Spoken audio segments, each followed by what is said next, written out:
See all of you. If you could please join me in a moment of silence.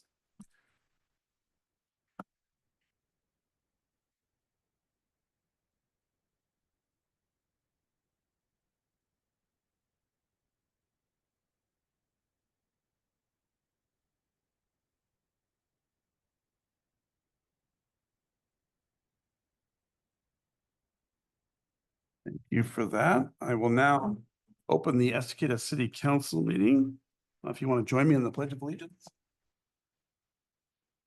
I pledge allegiance to the flag of the United States of America and to the republic for which it stands, one nation, under God, indivisible, with liberty and justice for all.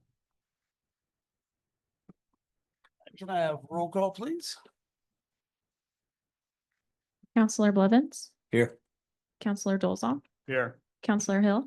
Here. Counselor McElroy, Here. Counselor Metcalf, Here. Counselor Tenbush, Here. Mayor Drinkwine. Here. Thank you very much for that.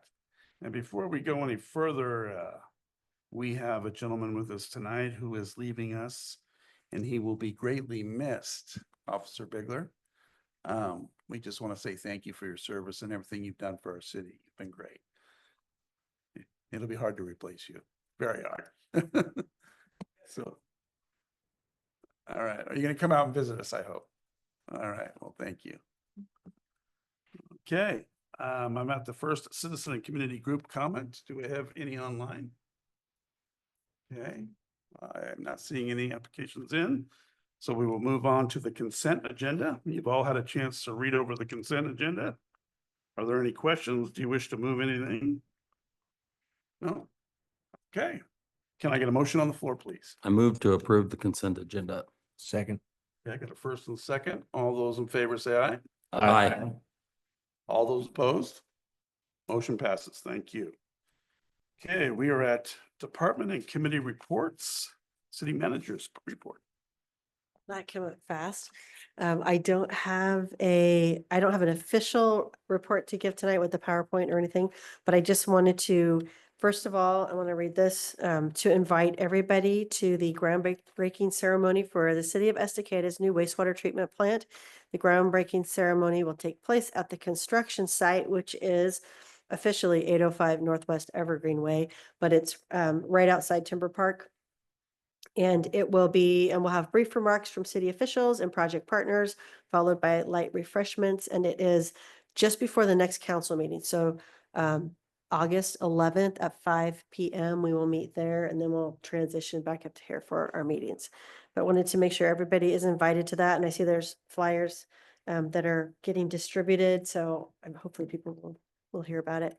And then I just also wanted to say that I attended the C4 retreat this weekend, which is the Clackamas County Coordinating Committee, and Mayor Drinkwine represents us on that committee. This happens to be what they do annually. It was Friday afternoon, evening, and then Saturday morning, and I participated in a small panel. There was a strategic planning for rural housing needs planning process that happened this in the past year that the county initiated, and I was on part of the planning committee for that. And so Dan from Molalla and myself just kind of spoke to how we interacted with that. But it was mostly, they talk a lot about transportation. The past couple of years, it's been all about tolling, actually all about no tolling. And so they've kind of had a one track mind, but I think potentially they're broadening out. So there might be more participation opportunities for us, but it was nice to be there and connect with other folks from around Clackamas County. And thank you, Mayor, for representing us on that committee.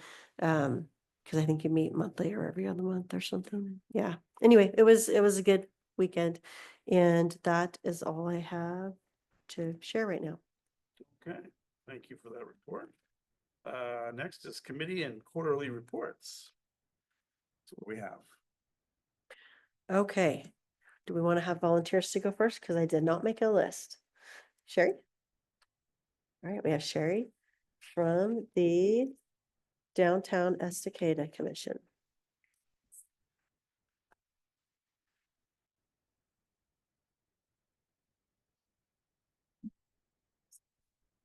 Good evening, Mayor and City Council members. As Melanie said, my name is Sherry Fox Hames. I'm the chair of the Downtown Estacada Commission. We recently had one member resign, but we have been replaced with 2. So now we have 8 members on our committee. We did bring back the Uncorked event in May. That was a success. We hope to make it bigger and better next year. We do want to do a shout out to those local food vendors. And hopefully they will support this event next year. We did have some outside vendors that came in, and we actually ran out of food during this event, and really think that local vendors could have benefited by that, by participating in this, had they been there, and it would have given other food opportunities as well. Had a nice compliment from Councilor Metcalf in regards to our 4th of July event. We did something a little bit different this year. We allowed the big rigs to go all the way down Main out to the main highway and then make a right and then come up Broadway. And all of the big rigs that participated in that loved it. It was awesome. So that they seemed very, very happy about that. And then our next event, as you all know, we have Oktoberfest coming up on October 27th. That is coming along well. September. I'm sorry, September 27th. Oktoberfest in September. Our vendor applications will be online, I believe, next week. And the deadline for that will be September 13th. That will be a first come, first serve. So if you know anybody that wants to participate in that, first come, first serve. So I did speak briefly about this when I first took over as chair. One of the goals that I wanted to do is I wanted to have a document that provided the committee members along with city staff the availability to look at this document and be able to know when an event was to be started, where you are at the process in the event, who you needed to reach out to, who you needed to contact, what's the phone number, what's the email, so on and so forth. And so with the help with Ellie White, we have gone ahead and started that. We are now breaking it down for all 4 of our events, getting the timeline in. So Connie Redmond has been here forever and a day. And so we're just nailing that down so that anybody and everybody can look at that document at any given time and we'll know what part of the process that we're supposed to be in at that time for that event. So I'm very, very excited to have that available. And then the other thing is I just wanted to give a shout out to the city saying thank you for the new storage unit that houses our extra items. That's really, really awesome. And we've been able to inventory all of our items, leftover items that we have in there. And what I've asked all of our single point of contacts for all of our events in the future is to inventory those items before the event and then inventory those items after the event, not only for sales purposes, but also to see what we need to order in the future for the future events. Any questions? Just one comment. You guys did an amazing job with the 4th of July. I got to enjoy that. My family and grandkids, and they just loved it. And Great. just awesome turnout. It's the biggest turnout I've been to yet. And just all the volunteers at all the intersections, smiles on their face, being cordial. I mean, and stop to thank them, but please tell everyone involved with that. That was amazing. It was a really great time. Thank you. Yeah, I actually was on Shafford last year, so I didn't actually get to see, and I was down at Broadway, so I got to move the barricades. So I was like right in the thick of things, and I was like, holy Toledo. I was like, did everybody come out for the, so it was really, really awesome to be in the middle of it. It was cool.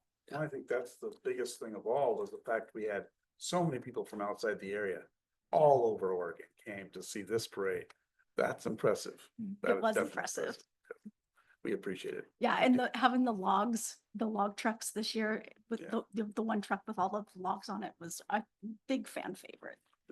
It's good to see a small town parade put on a show like that. It really makes it nice when I go to other cities that I get to brag about this one. Mhm. You guys did a great job, Thank you. truly.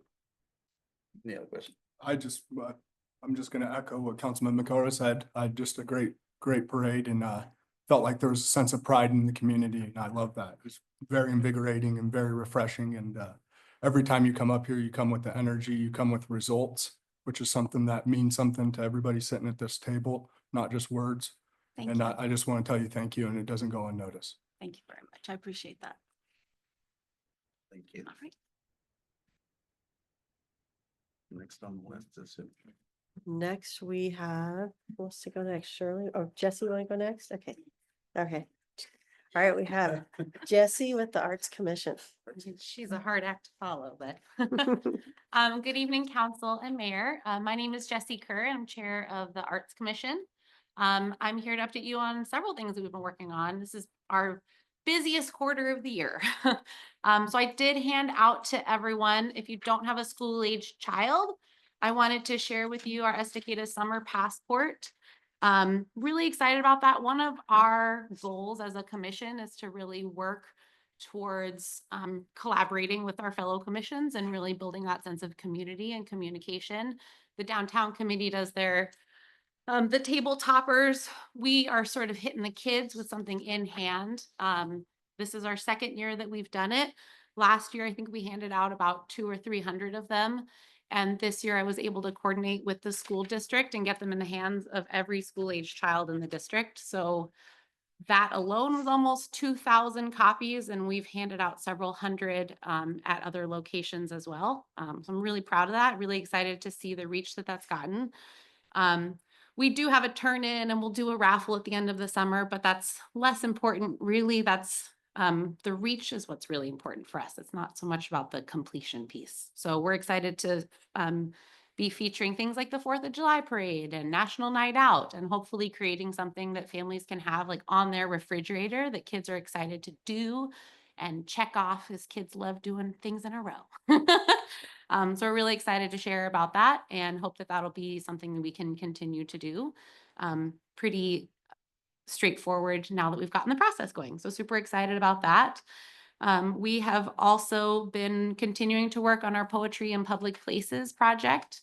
We've selected 18 poems out of over 80 submissions, and we're just working on the final design tweaks and getting those signs printed, and they'll go up in 18 locations to be determined around our town.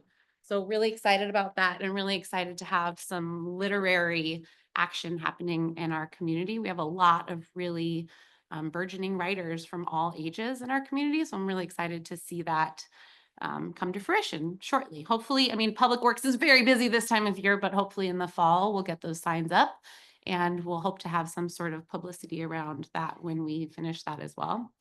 And I'm also almost in a puddle because we had Arts at the Creek last weekend. And I'm not sure if anybody was able to make it. It was our 3rd annual Arts at the Creek Festival on Saturday. It was a huge success, really excited. It's our biggest one so far. We had over 54 booths, over a dozen community vendors providing resources and activities. This year, we featured the works of, I think, 18 youth artists and about 30 to 35 adult artists. So we're really excited to see all that creativity. A couple of the things we're really proud about that event is really capturing the spirit of summer celebration in a new tradition. But I did bring out some local favorites. Walter Wally, our famous dog, and paper mache sculptures made it out of their shipping container this year. And some local friends and old arts commissioners were really excited to sort of see that back in our community. We also let youth participate for free. So it was really exciting to see how many kid artists and little entrepreneurs were out there. And we also keep our booth fees very low, being that one of our other main goals is to really lift up the artists in our community. And we had, I think, 5 or 6 vendors that I spoke to that said that this was their very first event. And that was really exciting to see people sort of being able to dip their toes into a community event like this. So really grateful for all the people that helped put that work together. Big shout out to the Job Corps who brought down some youth in the morning to help us. And our couple volunteers. It's just becoming a really wonderful local tradition. So I'm really excited about that and exhausted. So those are sort of our main projects. Oh, and we also have had the Chalk Walk happening all month, which is a collaboration with the public library. And we've given away over 100 boxes of chalk. We also had that out at Arts at the Creek as well. So very excited about all that we have going on. Does anyone have any questions? I just want to say, appreciate you getting the kids involved in the community. I'm excited to see the poems come out and get kids getting a chance to display their hard work and something that they're passionate about. I think that's really neat. And I wanted to just thank, I seen that several volunteers were working on the floral mural here in town, and they were going after it in the middle of the heat and everything and just really focused. And I like to see that come together. It's looking pretty good that's- so far. That's actually put on by the Art Back, which is Okay. really wonderful. But I've been working just personally on building bridges with those groups. I've started to show up for the Spiral Gallery co-op meetings and really tried to connect with those other groups Yeah. so that we're not sort of living on different islands.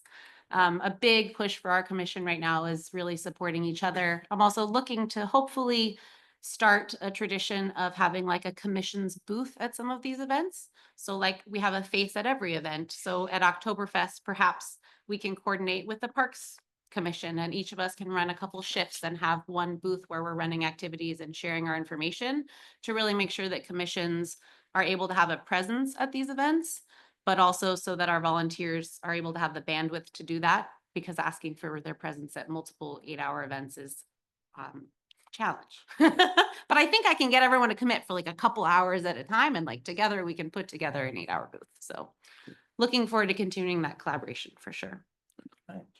Yeah, I was just gonna say, I drove by I didn't get to stop at Arts in the Creek. I was working that day, but I did drive by and it was packed. I saw every time that I came through, there was vehicles lining the street.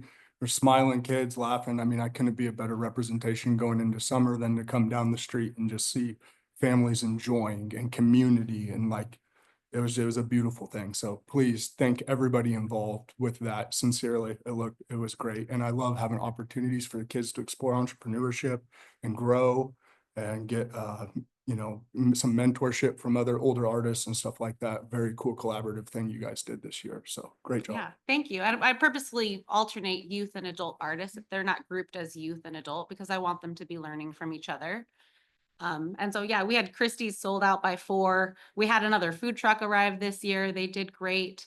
And I know that the library were tallying interactions, and they alone interacted with almost 300 members of the community. So that's just, I'm always trying to get a gauge on how many people are coming, which is challenging at this event with multiple entry points. But those points of success are notable. So. Yeah, my wife and I, we did go and Great. it was fabulous. It looked like everywhere you turned, there was another line of booths. And so it went on and the diversity of the artists. I mean, there was just so much and so much eye-popping stuff going on, and the food was good and we had a great time. So thank you and well done. Great, thank you. So I'm glad you're able to make it.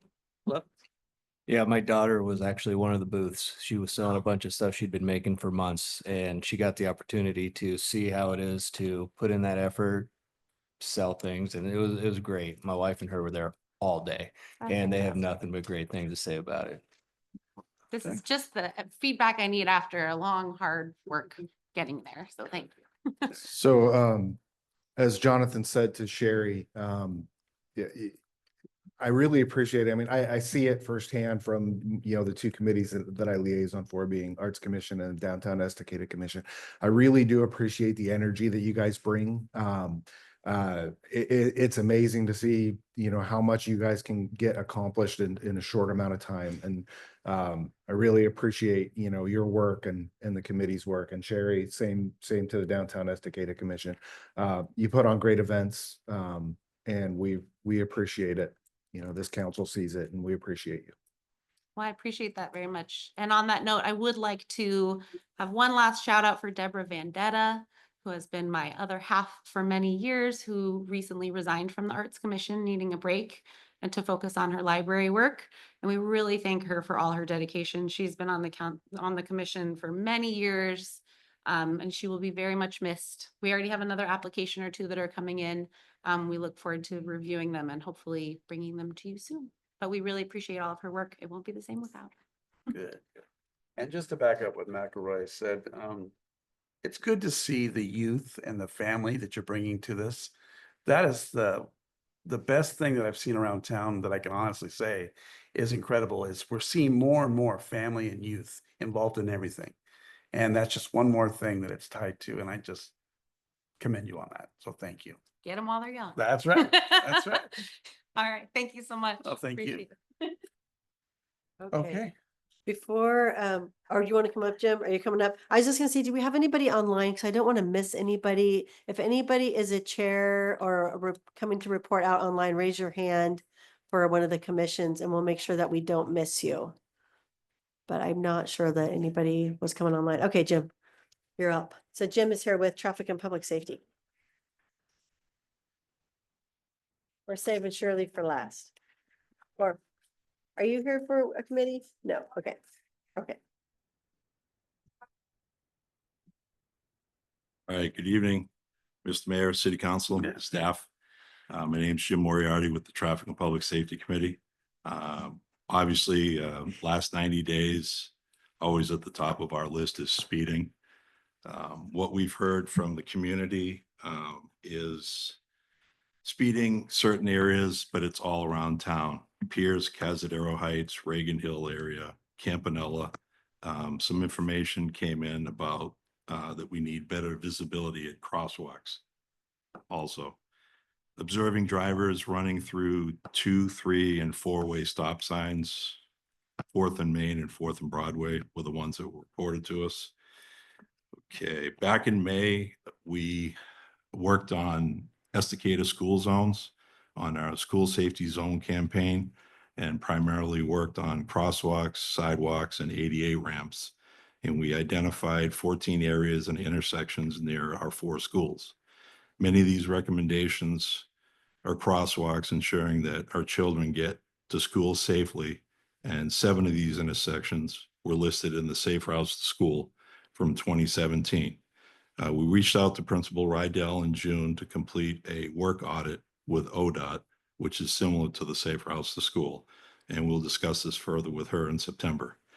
And this actually completes your goal as council addressing essential infrastructure projects to fund traffic improvements for school zones. All right, moving on. Speed study was completed in early June on Southeast Oakview Lane and lasted only 10 days. Haven't heard any decisions from the study yet, so we're hoping we can lengthen the study in the future. We reported several individuals to Chief Mendoza at our May meeting concerning stealing gas from cars parked on Northeast Oakview Lane and Northeast Shafford. They were actually siphoning out the gas, not drilling the tanks. And then moving on to lighting. The committee filled out at these locations on PGE. We have these up on our website. The PGE street light out section around the 4 school locations, and PGE responded in less than 3 days to replace the lights with brighter lights. We also received information that the lights are dim down here in downtown, and we're currently working on that. More lights equals more safety.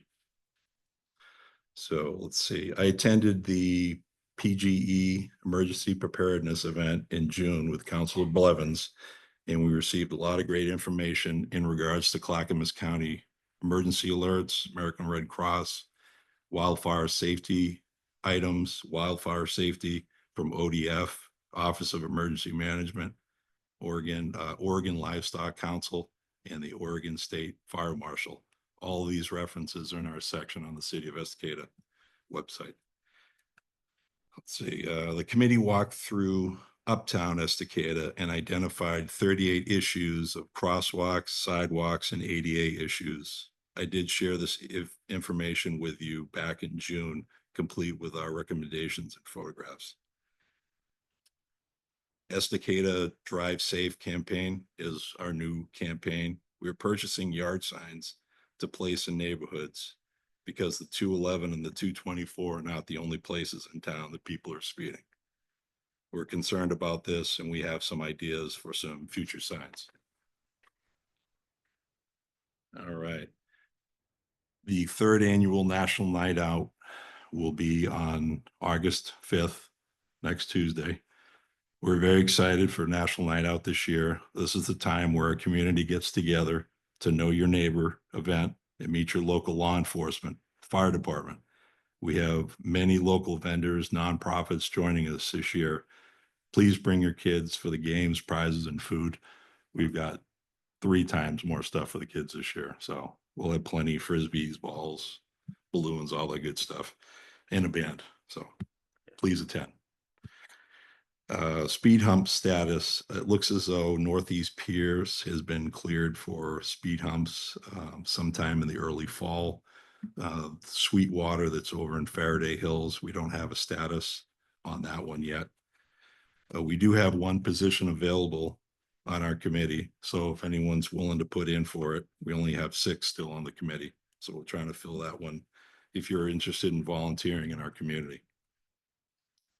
The Traffic and Public Safety attended, Karina Olson, Carrie Dobbs, and Council Blevins, another community emergency preparedness fair in Town Hall at the Eagle Creek Grange.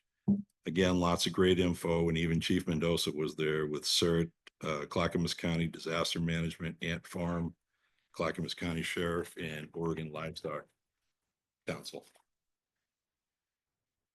All right.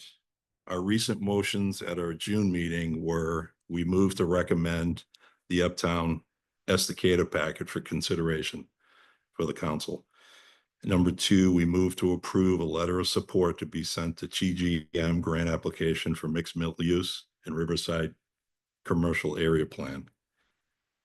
Let's see, moving on. Let's see. We had a couple instances of suspicious behavior at Estacada area Support Our Troops Foundation Veterans Memorial back in June. It was used as a bathroom twice during the week of June 12th. Let's see, at our June 15th meeting, July, we voted and passed a motion to purchase the signs for our neighborhood sign campaign, which is called Drive Safe. We voted and passed a motion to recommend to the Estacada City Council to change the speed limit in all of Estacada to 20 miles an hour.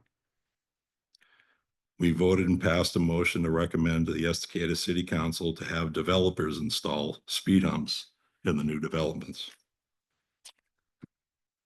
We also voted and passed a motion to recommend to the Estacada City Council to install 4-way stop signs in the Campanella neighborhood, Northwest Broadway Court and Northwest Liberty Lane, Northwest Broadway Court and Northeast Hillway.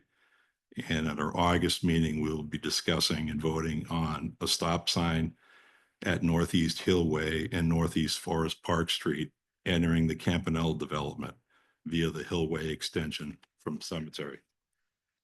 And I think that's all I have. We have some exciting work coming up. I emailed everybody, so you know what's coming in August. Anyone have any questions? I'm not seeing any hands. I gotta say, you guys have dived in seriously and done some great work. That's a great flyer. National Night Out, that's gonna be good. I'm glad that you're focusing on the speed and these issues around the school. I think it's essential that we look into this with the amount of people that are moving into our area. The speed has been out of control. And it's good that you're focusing on that. And ways to slow it down. So we really appreciate that. Thank you. Thank you, Mayor. There's a bunch of people. I was last. Okay. I'll let them go first. I got a little something I want to read from ODOT. All right. Mike. Just want to say Sure. thank you, Jim. Appreciate all the work you guys are doing. It's Thank- awesome. thank Excited you, to Counselor. hopefully get an opportunity to get it to the night out. So thank you for all the work you guys do. I just want to say I really appreciate the 20-mile-per-hour speed limit recommendation, and you have my support 100% on that. Hopefully that comes before the city council soon, and we can hopefully make that happen. Thank you, Counselor. I just want to encourage you to just continue to do the good work and to stay steadfast in what you're doing. I know sometimes the city moves slow, or it feels like the city moves slower. People aren't listening, but I can assure you that it doesn't fall on deaf ears, and that we appreciate your continued efforts in trying to make sure that we're safe and we're shored up for our kids around school zones and such like that. So I know that it can be heavy at times and it can be redundant, coming and saying the same thing about lights and speed humps and traffic suggestions over and over and over again. But don't think that it doesn't land on us and that we don't appreciate your work. So thank you. Thank you, Counselor. Okay, Dozel. Oh, I've got a comment on the Hillway data, but I can do it at the end. Okay. I just want to say personally, I think it's amazing that in real time you also share this information that probably goes on talked about most of the time, but the fact that you guys take it step by step with us while we're not even there is still pretty cool. And don't ever think that you're annoying me. That's a personal statement of my own because I think it's important. I mean, our day-to-day lives, yes, time gets away from us, but I think it's really important to be able to reflect back on that and absorb that information. That way it resonates and it's like an echo at all times because that seems to work. Thank you. Thank you, Counselor. Okay, well, Yes, thank you, Jim. I know that the traffic and safety spends a lot of time on their own time going out and walking around.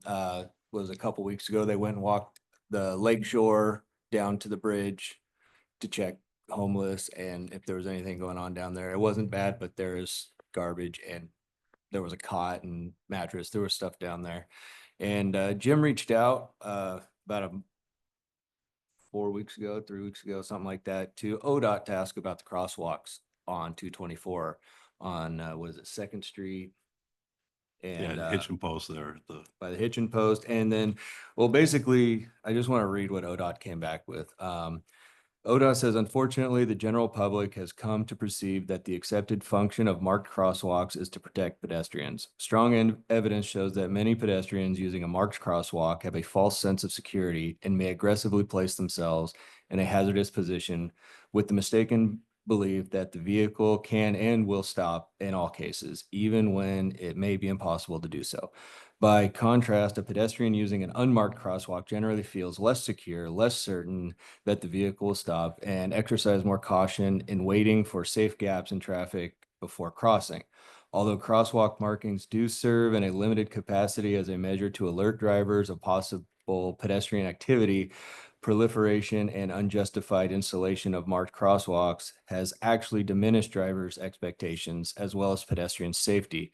With that being said, Region 1 traffic investigation did move forward with an evaluation of the intersection according to Section 3 of the MUTCD, the Oregon Traffic Manual, and other applicable policies and standards.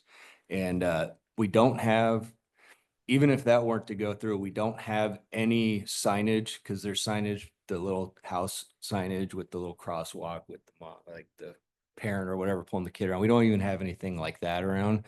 So ODOT's not going to likely do anything about putting any sort of crosswalk signage or path or anything like that. So some traffic and safety was wondering as well is if there's any sort of signage that we can put up and if there's a distance regulation before the actual crosswalk that can be installed. So this one, everybody know that ODOT thinks that that's a bad idea. Is that something that we as a city, within a margin, we could put something there that would flash, like some of the other intersections we've done in the city? Because it seems to me that is a very dangerous area. I mean, is there something that we as a city can do It's a little tricky. outside that boundary? It's a little tricky because that is where cars are still going pretty fast as they're just slowing down to come into the city. And so I don't know that we'd actually get permission to do anything, but I think that it's worth the ask if we could partner, because I know ODOT's getting hit pretty hard and I was, we were told they're having to lay off people. I know that the speed signs as you come into town are behind the trees, the new trees we planted and the trees they planted 10, 15 years ago. So you can't even see the speed signs. And so, but I don't know if they have people to come out and move those. And I don't know. So there's some things I don't know, but I think it's worth the ask to say, hey, can we partner with ODOT? I don't know if they'd let us put up the flashy signs on there, but maybe some like crosswalks ahead or some kind of thing that would let people know that, hey, you're coming into a more populated area. And I think it's definitely worth the ask. That sounds good. We should Yeah. pursue that relatively quickly. Thank you. See if we can get them to buy that. It seems that they'd be worried about that since they're gonna leave our area here real soon. From what I understand, they'll be working out of Sandy. So we'll also be affected when the winter months come. So just beware. Getting snow removal out here might be a little difficult. But that's it. Any other questions? No, those are, do you have something you wanted to add? I mean, I can do it now, but you guys were talking about ODOT, but I'll go ahead and address the Hillway. We just got the data. And at first blush, if you look at the averages, it doesn't look that bad. But if you take a look at the data itself, it paints a really a different picture. And all I did was I printed out the first 3 pages of data, and it shows, you know, an hour and what the data is per hour. And on the first page, there were 46 different hours listed on there, and 39 of them had a speeder. So 85% of the time slots had a speeder. Page 2, it was 94% of the time slots had a speeder. Page 3, 90% of the time slots had a speeder. There's all sorts that you can slice and dice all day long in there, but there was another page that graphed out the speed, you know, the highest speed and all that stuff. And this data shows that there were 7 drivers that were doing at least 20 miles over the limit. And there were 341 drivers that were doing at least 10 miles over the limits, for a total of 348 people driving at least 10 miles an hour over the limit. So the averages may look great, but the specific data, there's some real problems there. So I wanted to, yeah. You first. Does it show like the time frame Yeah. of when that, okay. Yeah. Remember, Melanie and I had a discussion about that, like, is it morning or is it evening when people are It coming? was from spread work out. and I then- mean, it's literally every hour. Frankly, over 90% of the hours have a speeder. Now, sometimes it's only 1 mile over the limit. Other times it's, I think the highest speed I saw was 50 something. So it's crazy.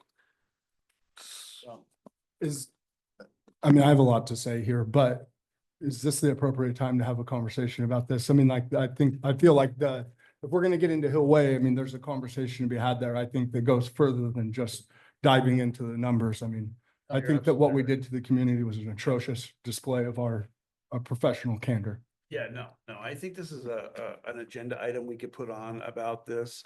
I think it's something we need to get in depth with, because the speeding thing is just getting out of control. And I have to agree, those numbers are staggering.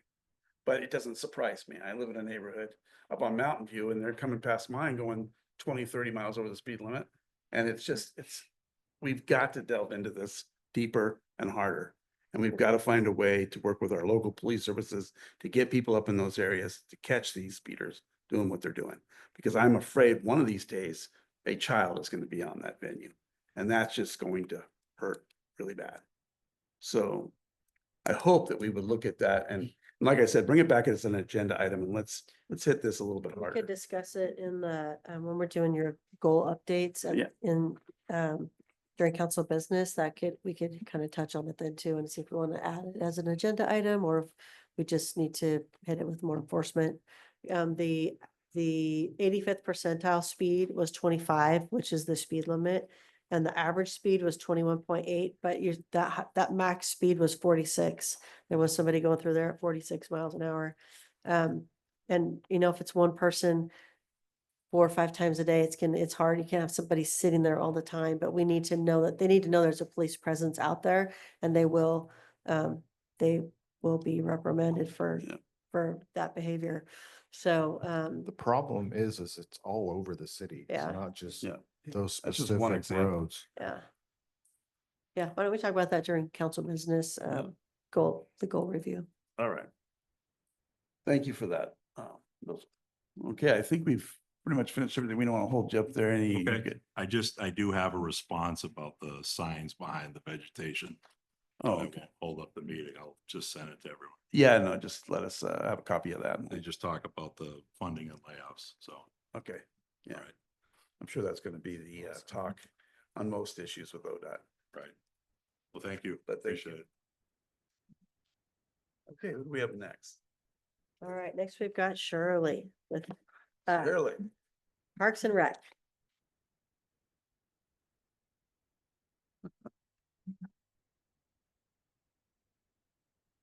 I'm kind of flying blind tonight because I've only been to 2 meetings since I rejoined it, so I'll read what Steven said. The 5K race, we are planning for the first Saturday in April. It starts by the time the station, by the fire station. Come on. Into the parking lot near Clackamas River Growlers. We have a new USATF certified course. I'm finishing up on the event application website. The website will be used for registering runners for the event, but also as a way to collect volunteers and sponsors. Next, for the trick and trot, we'll be buying new medals and goodie bags, as well as putting a new flyer in the water bill. This held the Saturday before Halloween. And that's pretty much what we're working on right now. We're working on the park somewhat, but that's different. But I also got to say, Art in the Park. I don't realize if you guys know how many years that started ago. And I'll tell you right now, the first young lady that was in that park just graduated out of art school in New York City. Okay. Her name was Aubrey. Nice. So she started here in Estacada and she graduated at the art major. There you go. We like hearing that, the youth coming back. Thank you, Okay. Shirley. Yeah, thank you.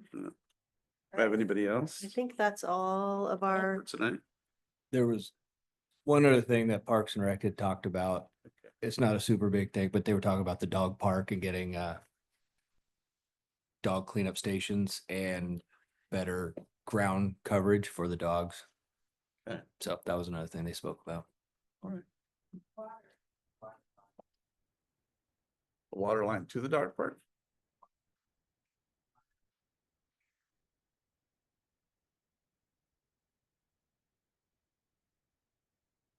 Is there any faucet near that area that we could utilize that?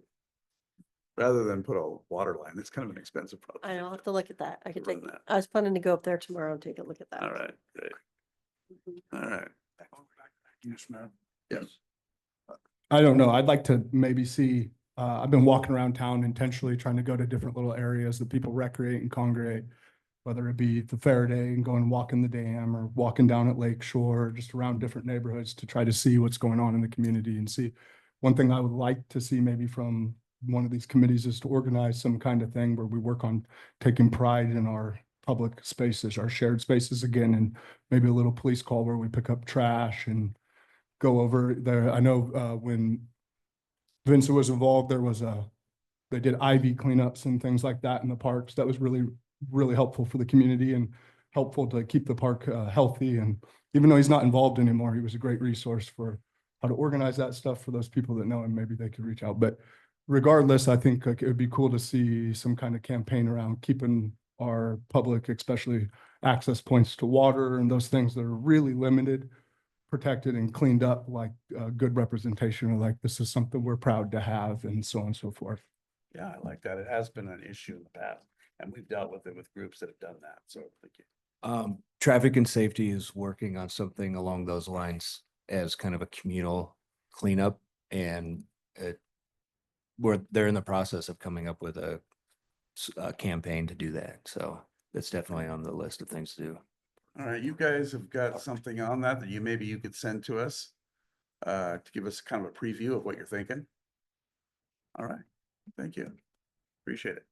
All right, any other things to add? Listen. You brought up ivy. There's a lot of tansy. That too. That is very toxic. That's very, very bad. And whenever I see it, I'm like, I want to go pull it out and throw it away and burn it. But that's not something I can do in people's yards. She's vigilant. I get. Maybe collaborate on that. I'd like Alright. to see them collaborate. They could do that. Any other things you'd like to add before we move on? No? Okay. Moving on to council business. We have Coyote Ridge SDC's credit recommendation, and Kurt, well, we have you here today. Yeah, we have Kurt McLeod, city engineer, and also Carrie Richter is online. And she might want to weigh in on this. So, yep, there we go. Okay. All right, so applying SDC credits for infrastructure projects related to development is typically an administrative process that we just follow. But when there are more SDC credits that can be used in a particular development, there's some other options that may be applied. However, I got a little bit ahead of myself. I presented some options and said, let's choose these options. And then I realized I needed to, and Carrie pointed this out to me, I needed to back up and say, the question really is, does the council want to provide greater flexibility in the SDC credit program? And because right now, the example here is the Coyote Ridge development, and you can see it's on page 52, they have, after they did a stormwater project that was required by the city. And after all of the SDC credits were applied for that work, because they have to pay for all of their development that's on site, and that's the regular size just to serve their own development. That's standard for them to pay for that. But if it's off-site or if it's oversized and the city's requiring it, then we may provide, we do have flexibility from the state, but we need to determine if the council wants to do that. And I think I'm going to turn it over to Carrie and Kurt for your comments, because I tend to start talking in circles on when I talk about SDC credits. So Carrie, do you want to go ahead and lead us off, or Kurt? Sure, I'm happy to frame the issues. I'm sorry you can't see me. Can you hear me? Yes, Gotcha. we can hear you. Okay. So the question, so system development charges are largely a statutory function. State law provides that local governments can charge system development charges to offset the improvement fees associated with new development. And so the city has implemented that state law in its local code. The state law provides a menu of how local governments can do credits. Credits are, as Melanie said, the overage that is required in order to build. If you need an 8-inch pipe and the city needs a 12-inch pipe to serve a larger area, you get a credit for that extra 4-inch pipe.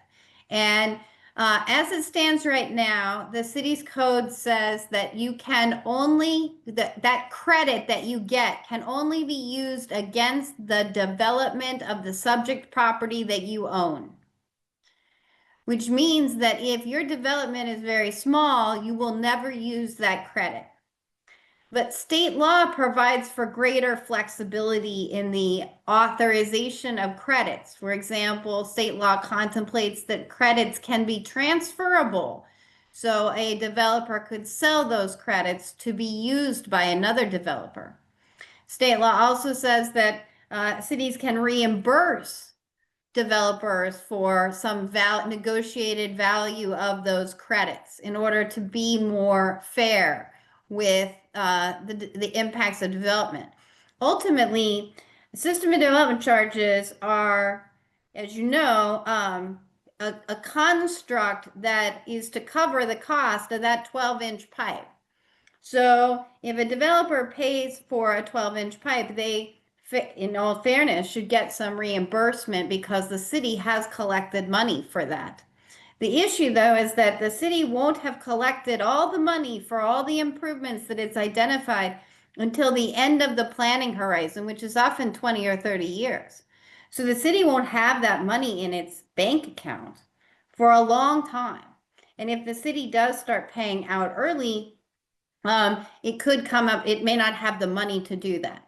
So there are a number of policy issues associated. As I mentioned, the code right now says that these credits are not transferable. So if the council is inclined to provide more flexibility with the scope of credits, we would need to come back with a code amendment and an ordinance to implement that. So I'm happy to answer any questions or turn it over to Ms. McLeod, who is the seminal expert on system development charges and credits throughout the state, I think, bar none. So I'm kind of talking over him, so I'll turn it over to him.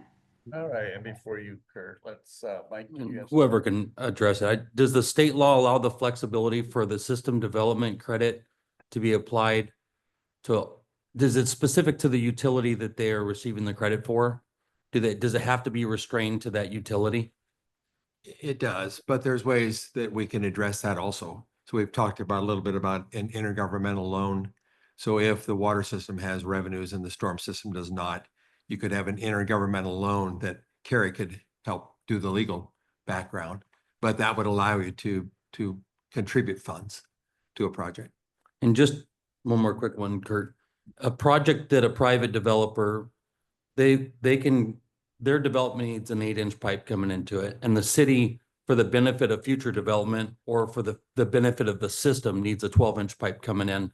And that project is going to cost the developer $1 million to do that project. How much is it going to cost the city on average to do that same project?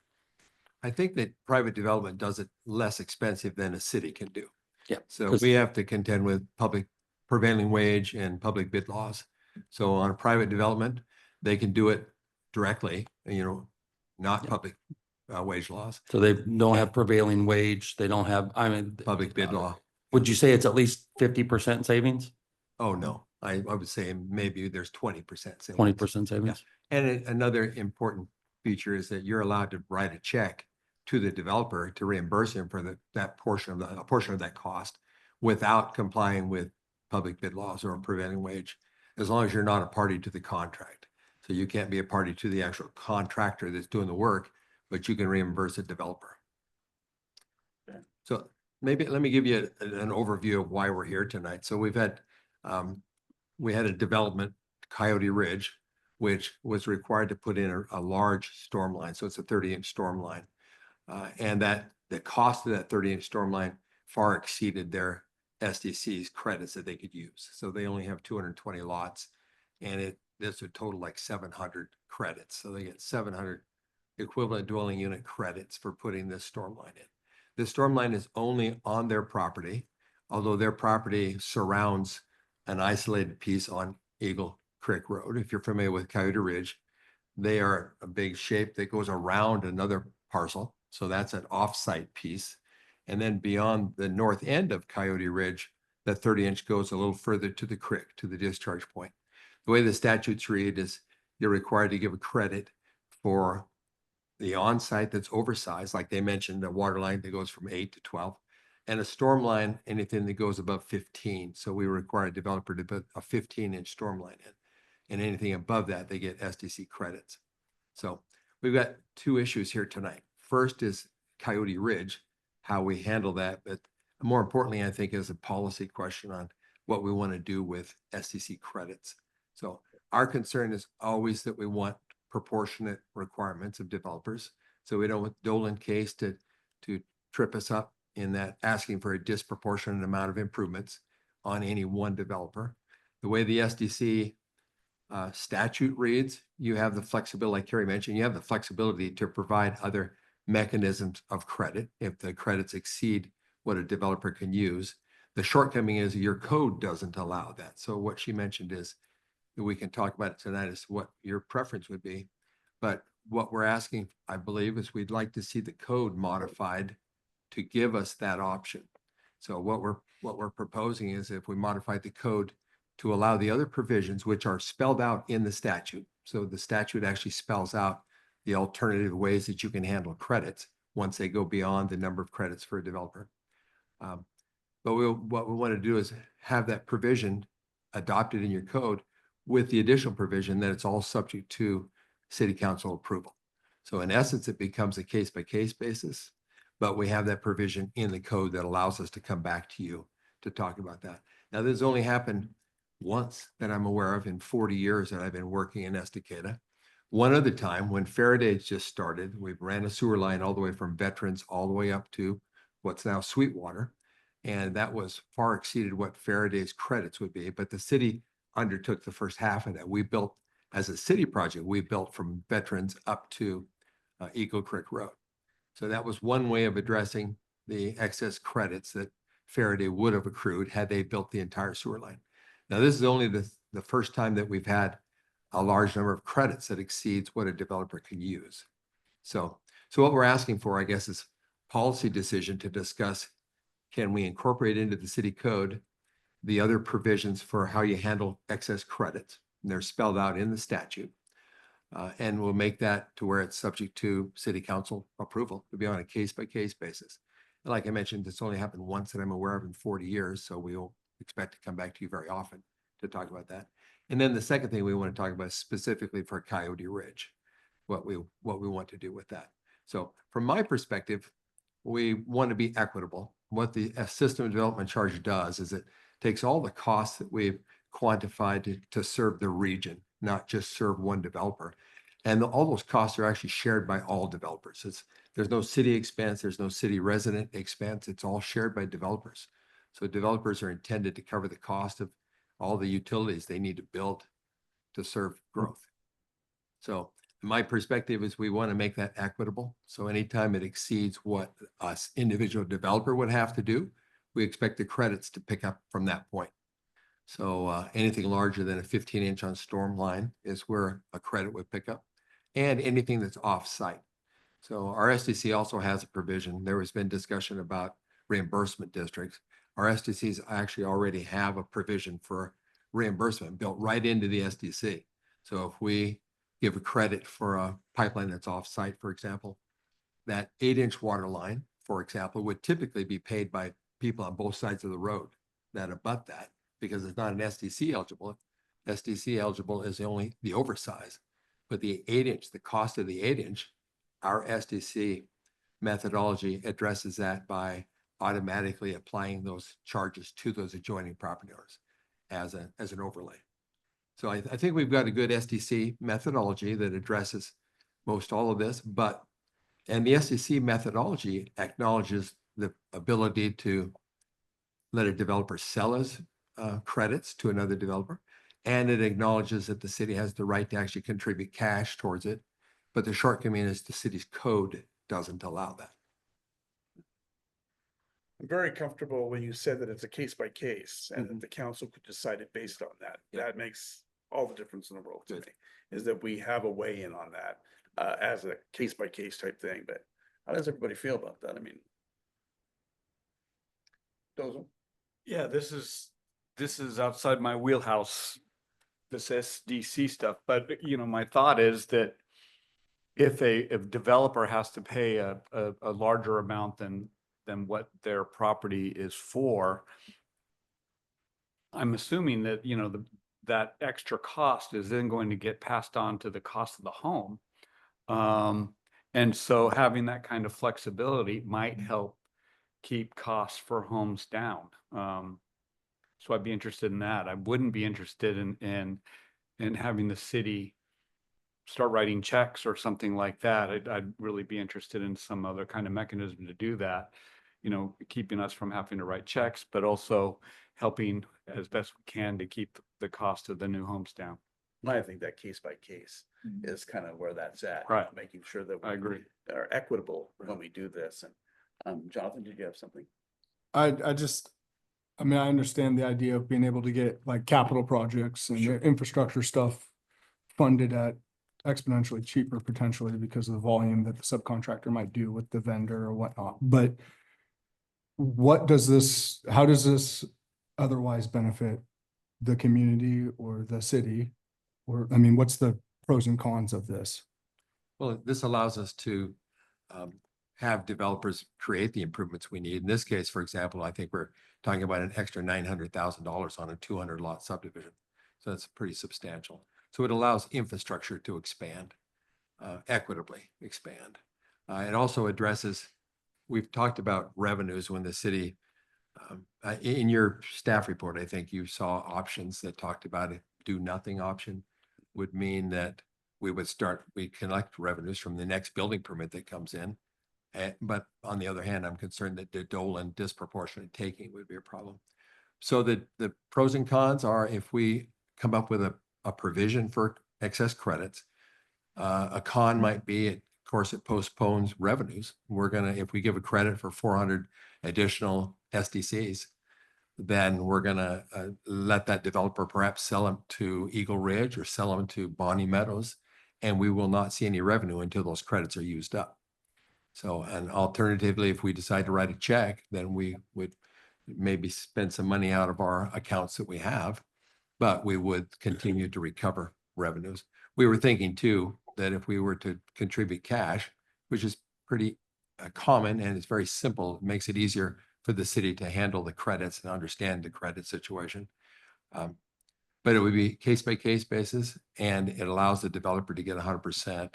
If we allow them to transfer, they say they can only sell those for like 50 cents on the dollar, which is painful. Yeah. Okay. That answer your question. Sort of, I mean, like, Got off track. it answers it enough. I mean, I don't know. Well, I see good and bad. think I the see it being clarification- advantageous too for, Yeah. by no means are we trying to stop growth, but control No. it. And I could see this being something that would then generate on the other side of this where Well, come build as fast as you can because they're not, they'll. no, and that's why the case by case, but the point he brought up about infrastructure, what it's gonna cost us to build out that infrastructure. So, I think this is a win-win on a case by case, as long as we, monitor where we're going with this as it goes along. That's why I like the idea of that versus, I see Right, both sides. yeah, yeah. That's just my initial. yeah, no, I got you. Jerry, you had something? Well, I was just thinking about it while you guys were chatting. The additional cost of doing, put it in that 30 inch pipe, whatever, would that have exceeded the amount of credits that they got, this $996,768 in available credit? Would that, putting in that pipe have exceeded that? Or would it have been considerably cheaper and we could rather than giving those credits, we could just reimburse them for the additional cost of the pipe? So that's what we're proposing, is just contributing costs or allowing them to transfer credits for just the additional cost. Yeah. So that's where those credits came from, is a cost above 15 inch. So the difference in cost from 15 to 30 is where that dollar amount came and the number of credits came about. Yeah, it was the 996 minus the 313s are available credits. Yeah. And the 992. And it's something. Yeah. Go ahead. Just to clarifying thing, Kurt, the 1.7 million dollars in overages, those are things that were not needed for the design of the development, but the city required them. They didn't have an option not to do them. They had to oversize that as a requirement from the city. That's correct. That's correct. What would you estimate the total investment for infrastructure in that development was? Because sometimes people may look at that number and think that that's the investment for the infrastructure. What would you say if you just had to ballpark it? off the Well, top of your- 220 lots, I think is going to be over $10 million. Their investment would be. And then they'll have another $7 million in SDC fees. No, I think the SDC fees we've quantified there are for all 220 lots that Coyote Ridge is going to be obligated for. Like 6.5 million. It looks like it says. Is that what the total? Full SDCs SDC are? fees, yeah, it's the okay. 6.5 million. They'll have $10 million in development costs, which includes the $6 million of fees they will have to pay. So, but the $6 million in fees, I don't know if that number included the total cost of the credits. Did it include? No, credits? it's just the total SDC fees. Yeah. Gotcha. I think you probably have a better handle on development costs than anyone, but I think that a residential lot, probably with land, with infrastructure improvements, and permits and fees, you're looking at $50,000-$60,000 per lot development without land. Yeah. $50,000-$60,000 per lot for just the infrastructure and permits for infrastructure. So nothing to do with the house. By the time you put a house on, you got 220 lots with $350,000 or $400,000 worth of a home on it, which is a huge tax base. Yeah. Thank you. Yeah, thank you. That was good clarification. Jerry, you feeling a little more comfortable about that, or would you like to ask? No, but I don't know that I'll be able to articulate the thoughts in my head, so. Yeah, I got you. Let me try to clarify one more Yeah, thing. So good. I think that the options that we talked about, a do nothing option, I would be very concerned would trip us up into a Dolan case. When we're talking a substantial amount of money here. And a Dolan case is, you're familiar, everyone's familiar with that. It's saying you need to have a proportionate taking, a proportionate requirement to their development.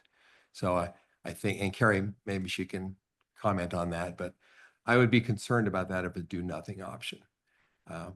The other options I think are much more preferable. If we could have a credit, if we can allow them to sell them to someone else, or if we could contribute costs, which may mean doing an intergovernmental agreement to where we borrow money from a different fund for a period of time to be able to fund it. Both of those I think are much more preferable. Other cities have those kind of provisions. So. Okay. Some more questions over there for clarification. Okay. We've got Blevins. I'm just trying to think of the backside. Is there any way that this could be, is there any way they can take advantage of the city over this, or take advantage of passing these credits on? I don't know. We've discussed this quite a while. So they actually came and talked to us a year ago. So it was more than a year ago that they asked how the credits would work. So the only thing that took us by surprise was after they built, they found out that their costs were quite a bit higher than what the credits would have been. So I don't think there's anything unique about this. You know, we provide credits to most every developer in town has received credits. So Terran has to keep track of credits for lots of developments in town. I don't think there's anything that we're susceptible to someone taking advantage of the situation. If anything, I think we can take advantage of it by using private construction, and not pay certified payrolls and comply with public bid laws. Terry, I'm going to ask you a question. How does that sound to you? Listening from your perspective to what we're talking about right now, as far as paying forward or, tying it into the SDCs. Do you feel comfortable with that? Is that something that sounds like it would be feasible? Absolutely. It is not unusual for cities to have credits that are transferable or reimbursed credits. So it is not unusual for cities to do this on a case-by-case basis through review by the city council. What I would want to say about Coyote Ridge is that it is unfortunate that this developer did not have a more robust discussion with the city at the time that the application was being reviewed for these 200 lots, when the city conditioned them to build the 30-inch pipe. That was the time to have a discussion about Dolan and rough proportionality. These conversations about contribution by public entities needs to happen at the land use phase. And when it does, then negotiations can happen about credits. And then it's not a big shock. Nobody's surprised by the sticker shock that happens later. There's nothing that can be done about that now, but that's when this question of credits or reimbursement or anything like that should come up, is in that discussion, not later on after the pipe's installed and the developer's out the money. Terry, thank you for that. That's that answers more than the question. That actually. Sorry. No, that was perfect. That gives it clarification. I agree totally with you that these discussions should have been had at the planning stage. But we're past that now. You're absolutely right. And I'm glad you gave us your perspective.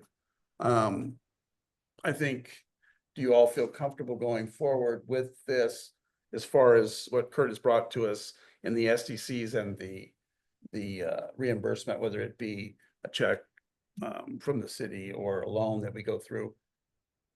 I like that we're identifying it, but I still agree with what precedence this sets. Now I'm all about honor, and I think that there's doing right by people. I do believe in that, and that, we're talking about a large number here on their miss. And if it was on the other side of this, we would be hoping for grace as a council, that but we would also expect to pay what the agreement was on paper as well. So there is a little bit of that. And if that was a mistake, we could go to them later and say, hey, will you rectify this or give us a credit for our community? But we could never expect that. Yeah. And so I think that I don't know enough, like I'm comfortable going either direction with this. I have things that I think that from a baseline, like what principle, if somebody else was off and then are they able to come to us and ask 8 months after the fact or 12 months after the fact for a $200,000 credit or a $50,000 credit even because, oh, it was too much and you adjusted it for these guys, right? I do like the case by case retaining control at the council level, considering that if it does go the other way, we will be the ones that answer for it ultimately in the decision aspect. So I'm comfortable with that. What do we set precedence wise? If you're comfortable with it, I mean, ultimately it's your staff that's going to be working on this. Will it make you more efficient? Does it give you guys more tools to be successful?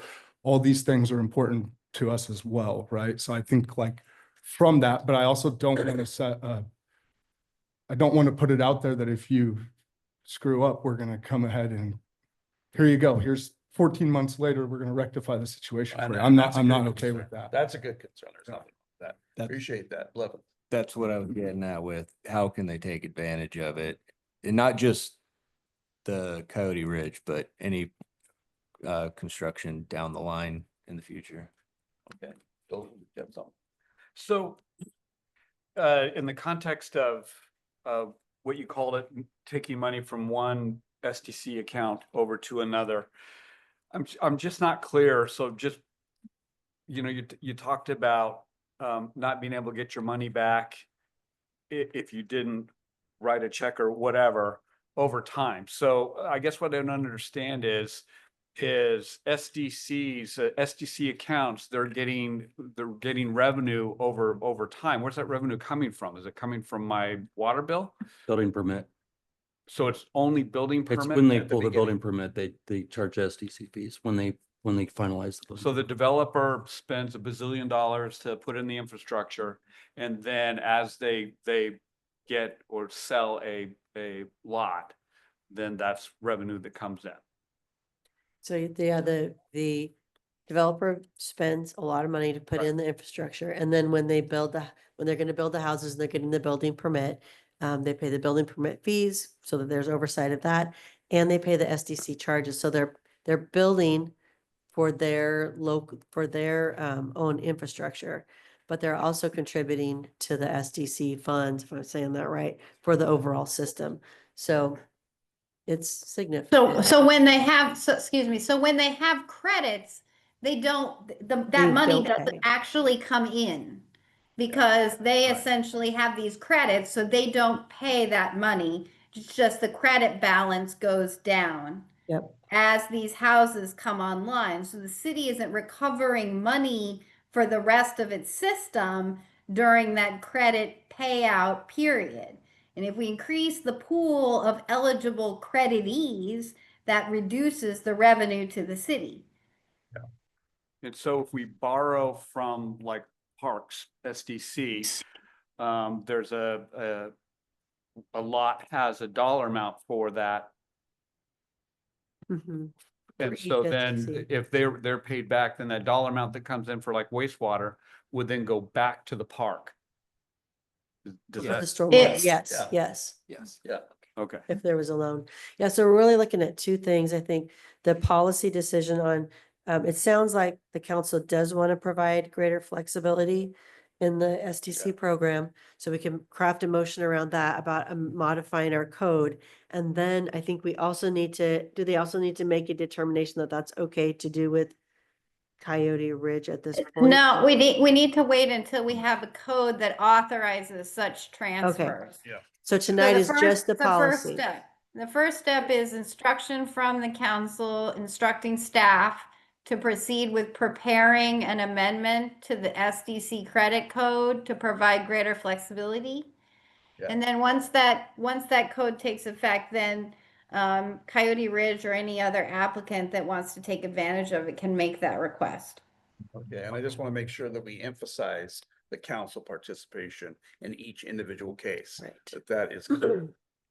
Let me add two things if I can. One is recognize what they're building as what we've identified as a needed infrastructure component. Like this 30-inch pipe serves maybe 400 or 500 lots. It isn't local just to their development. Yeah. And also, when we did the SDC first, 15 years ago, we put in a dollar amount for these types of things. We put in $40,000 in 2009. So, and then last year we recognized this. We don't know what these lines are. We don't have a plan until someone comes in with a plan. We raised that 40,000 to $600,000 in the SDC methodology. But now we see that that isn't even adequate. So I'm proposing, I'm going to come back to you also to adjust the capital costs in our SDC. And I've mentioned that to the developers so they know it, but we need to raise that number up to perhaps $2 million that we'll have in that line item for these oversized components. So I plan to bring that back to you shortly too. Would that address all your concerns with future shortfalls too? Do it with this one that you're gonna bring back to us? I think that, you know, in 40 years, having only one time there's a shortfall, I think it's very rare that we would have that. I don't mean to It- insult your tenure here. I just mean, like, will this address your concerns going forward? Like, if you bring this to us with these raised SDC costs and this new ceiling, will this solidify you for a while on SDCs? I think actually when we see Eagle Ridge also has a lot of 30-inch pipe to build. So I think we may be in the same situation when we come back and talk to you next year about Eagle Ridge. So that 30-inch pipe runs all the way down Eagle Creek Road from Current Creek Drive to the creek. So that's two developments. That's Eagle Ridge at Current Creek, I think it's called, and Coyote Ridge. So it gives us flexibility that we can come back to you to talk about how to handle it. The issue comes up also at the planning stage, like Carrie mentioned, but I don't know how you handle that. So if someone comes in and asks for development approval, yet it's going to incur $2 million of expenses on the city that you don't have, I would expect that becomes a basis for denying the application. I don't think you have any control over who can apply. And, you know, we don't encourage development, we don't discourage development, but development happens. Yeah. But there's going to be a situation where we don't have the funds to do it. So we may need some other provision to be able to accommodate that, as opposed to perhaps tiptoeing into a moratorium. You know, if we don't have the funds to build the infrastructure that we need and a property wants to develop and we deny it, I think that's a moratorium discussion. Yeah. And that's a deniable thing. I mean, there's no way. I mean, If you don't have the money, yeah, you can't. Yeah. Okay. So rather than check engineer the Yeah, Carrie, did you have something first? No, I mean, so I think what Kurt's talking about now is a little bit beyond the scope of the question that's before the council for consideration right now. The question is, are you open to considering an ordinance? And if the answer is yes, we'll come back to you with the staff report explaining the pros and cons, probably fairly consistent with the discussion we've had tonight. Okay, great, thank you. Then how would you like this? Yeah, let's just do a motion. A motion. for approval. Yep, and I had some thoughts jotted down here. A motion to approve a modification to the code for excess system development credits. To be handled on a case-by-case basis, to be approved by the council, and have staff bring back the ordinance to propose. Okay. Is that This is sufficient for the policy specifically. Yeah. for just the a- policy? You're- I'm going to refrain from voting just from Okay. a perceived Can I get a motion? conflict. I so move. There you go. I so move. I've got a first on the table. Do I have a second? I'll second that. Okay, and Terry, can you give me a roll call on that one, please? Counselor Blevins? Yes. Counselor Dolzall? Yes. Counselor Hill? Yes. Counselor McElroy? Not voting. Counselor Tenbush? Yes. Mayor Drinkwine? Yes, Jonathan Metcalf. Jonathan Metcalf? Yes. thank you. All right, so to go forward, Okay. and then you'll bring this back to us Yes, at a later date. Absolutely. We appreciate it. Thank you, Yeah, Carrie, thank for your participation. That was very Sure. helpful to hear your candor and all that you really clarified what we were all looking at in this perspective.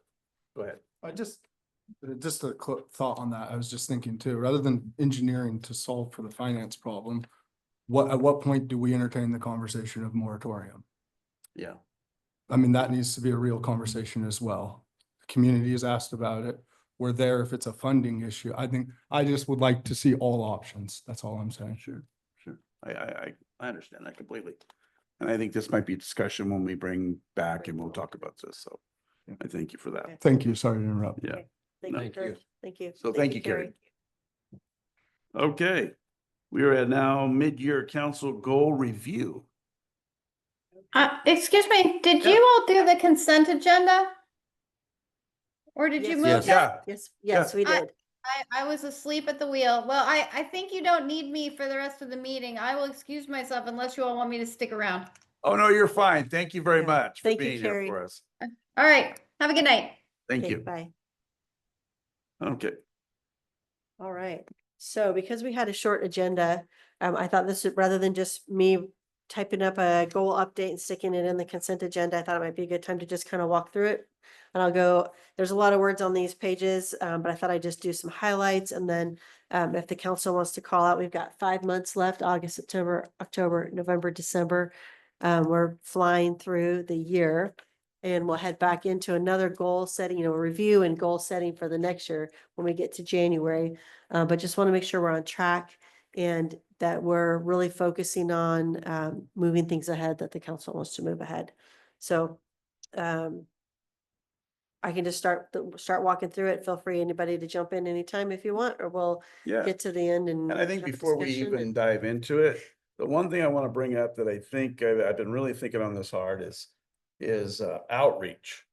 We haven't yet to do a major outreach. I'm seeing lots of stuff on Facebook, lots of stuff out there that is just plain crazy. It's stuff that shouldn't even be referenced, and it's make-believe, it's not real. And we really need clarification to our citizens about what we're up to, what we're starting, what we're going to finish, when it begins, when it ends, so that everybody's clear. And I think the only way to really do that is an outreach of some sort. We haven't done one this year, but my preference would be, so all the counselors are versed in what it is we're doing. You're pretty knowledgeable, I think, now at this point. I think to have maybe a food truck or something come up in front, instead of us doing a picnic where we're all out there cooking all day instead of talking to people, have somebody else do the cooking. Mhm. We get the tables out. We have a place where they can come, try to focus more on a weekend when everybody's off, so we can get more participation. And bring your questions. That should be the thing. Bring your questions. What do you want to know? What do you want to understand about where our city is going, and fact from fiction? Because I think we're really at that point that people need to understand the truth about what it is we're doing on a day-to-day basis, when these things are starting, when they'll be completed, So I'm not hearing all this. I call it garbage, but because Confusion, it's I think confusion. people need to understand the truth. And maybe instituting another, I know I did this once before, but I think if you could give me a list of days that the mayor can have a mayor with the coffee again, I think those need to be started back up so we get clarification out there. But that would be where I think we need to reach out and get with the people and start informing a little bit better with these 5 months that we've got coming up. There's a lot on the table. That if- sounds if that's great. possible. Yeah, Does thoughts anybody on feel that, comfortable with that? consensus on that, or? And We, counselors can join me. The mayor, coffee with the mayor doesn't just pertain to me. Uh-huh. If a counselor is free on that day, the more the merrier. that's kind of how I had intended the What's Up Estacada to be, where we just kind of come and hang out and people can come informally and talk with council or staff. And then it kind of took on a life of its own because all of a sudden, all these other organizations wanted to participate. And then we had this big community fair every time. And so, but I think just And that's all being good and available. fine, but I think coming from Yeah. us, the people that are mainly focused on everything that I've heard over Mhm. Facebook, the internet, everything, always focuses on what the council or the city is not doing or they're doing. That needs to shift. They Okay. need to hear what it is we're up to and what it is we're finishing on. I think that'll be comforting to everybody. So I don't know. Does everybody feel comfortable with that? Some ideas. Yes. Yeah. John LaGarza and I had been, we're making some plans, and then I hear, is it Sherry? Or if it's Sherry or Jesse, wanted to have like a table at every event. Jesse did. Okay, so for like commissioners to come to, but I have, it's in the mail now. I've ordered a City of Estacada pop-up. It's a green pop-up. It says City of Estacada on it. It is on its way so that we can have that. So it's like a perfect storm right here. Because John and I had been talking about having a table at Oktoberfest, and counselors can be there. You can take shifts, or John and I will be there. We'll have some, because we had talked about having, it's in here, like an infrastructure open house in the middle of the summer.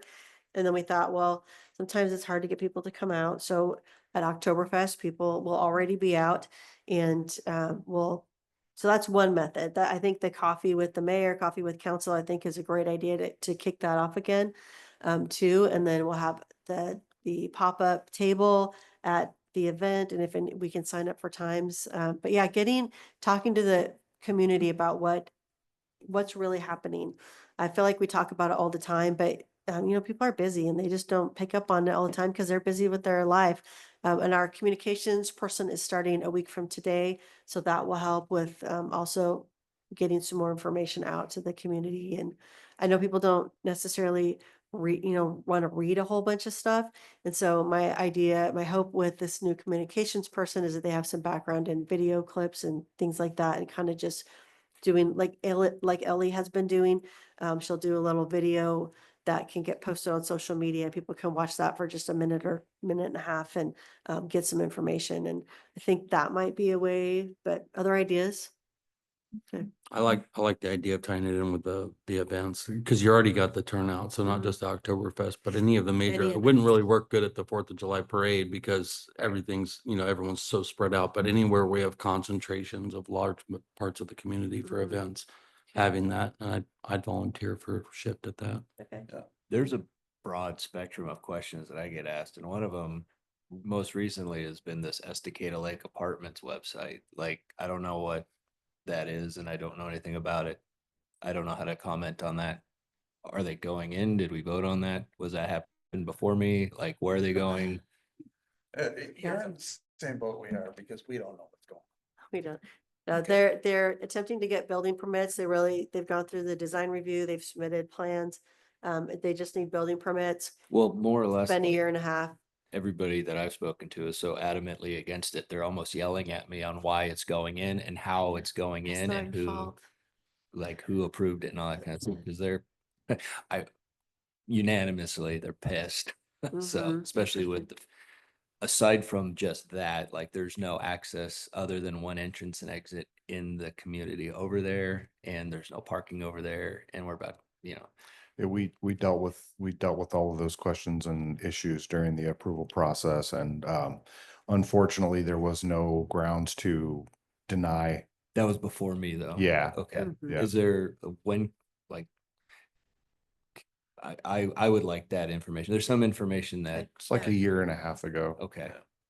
Okay. Let me get that information out. And maybe we need to start a page, and my communications person can help me with that, about commonly asked questions, or is there any truth to the rumor, kind of a thing. And we could, have those go, and you guys can send me questions that you're hearing out in the community. But I can get some information out about that. Right now, as far as I know, Estacada Lakes Apartments are still in the building permit phase. And they haven't seemed to move forward very rapidly. Well, they've exceeded their timeline by a long shot. They've asked for extensions, they've done everything, but we don't exactly know where that limit is. And I think we need to get clarification as to what point they're at. Because I know Peter was working on that before.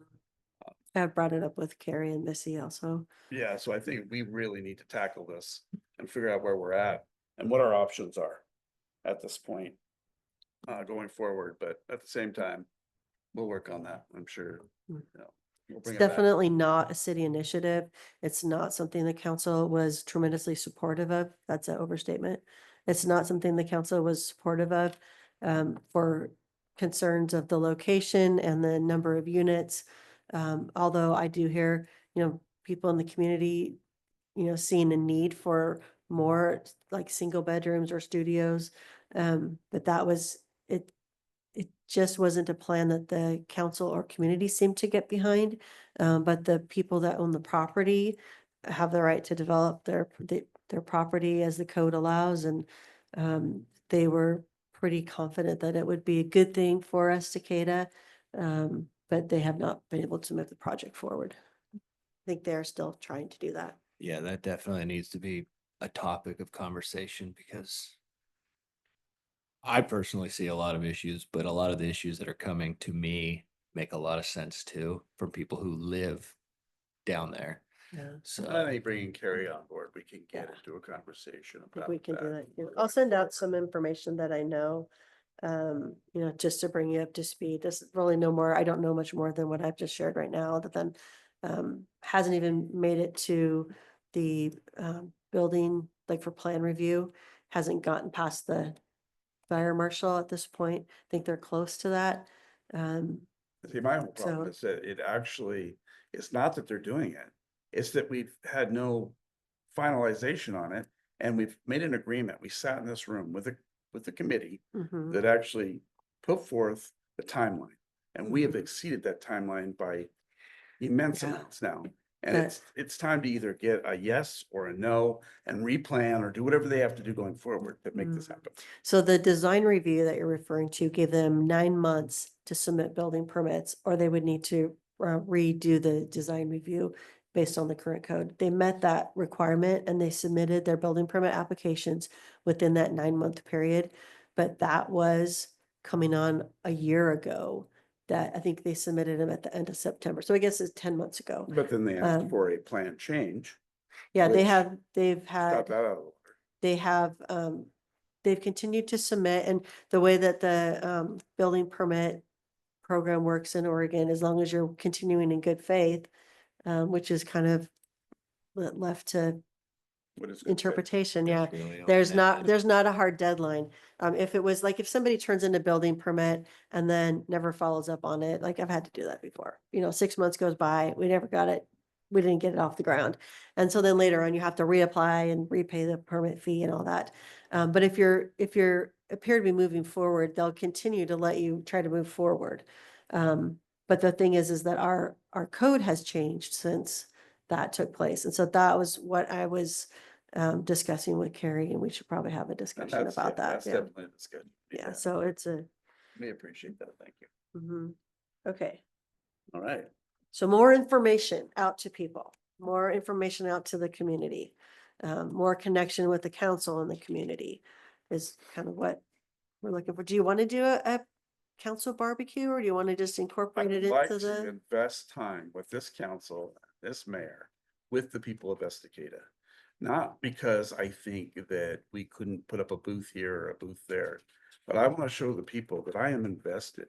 And by being there and talking with them, that shows them that I am a part of this, that I understand their concerns, that I want to give them the answer to their question in person. So when it comes time and they're sitting in this council chambers and they're out there telling me I'm not doing what I said I was gonna do, I can say, no, you're wrong there. We are doing what we said we were going to do. Okay. There. So it is more effective, being able to get out into the crowd, and talk to people rather than sitting in a booth. It's more effective to get, for us, in my experience, it's been more effective to be able to get out and talk to people rather than sitting in a booth at a table. And basically being able to talk to one person at a time. Like I said, it's just more effective being able to get out, walk around, walk around the grounds here and, talk to people than, or inside this building, however it may be, rather than sitting at a table in a booth.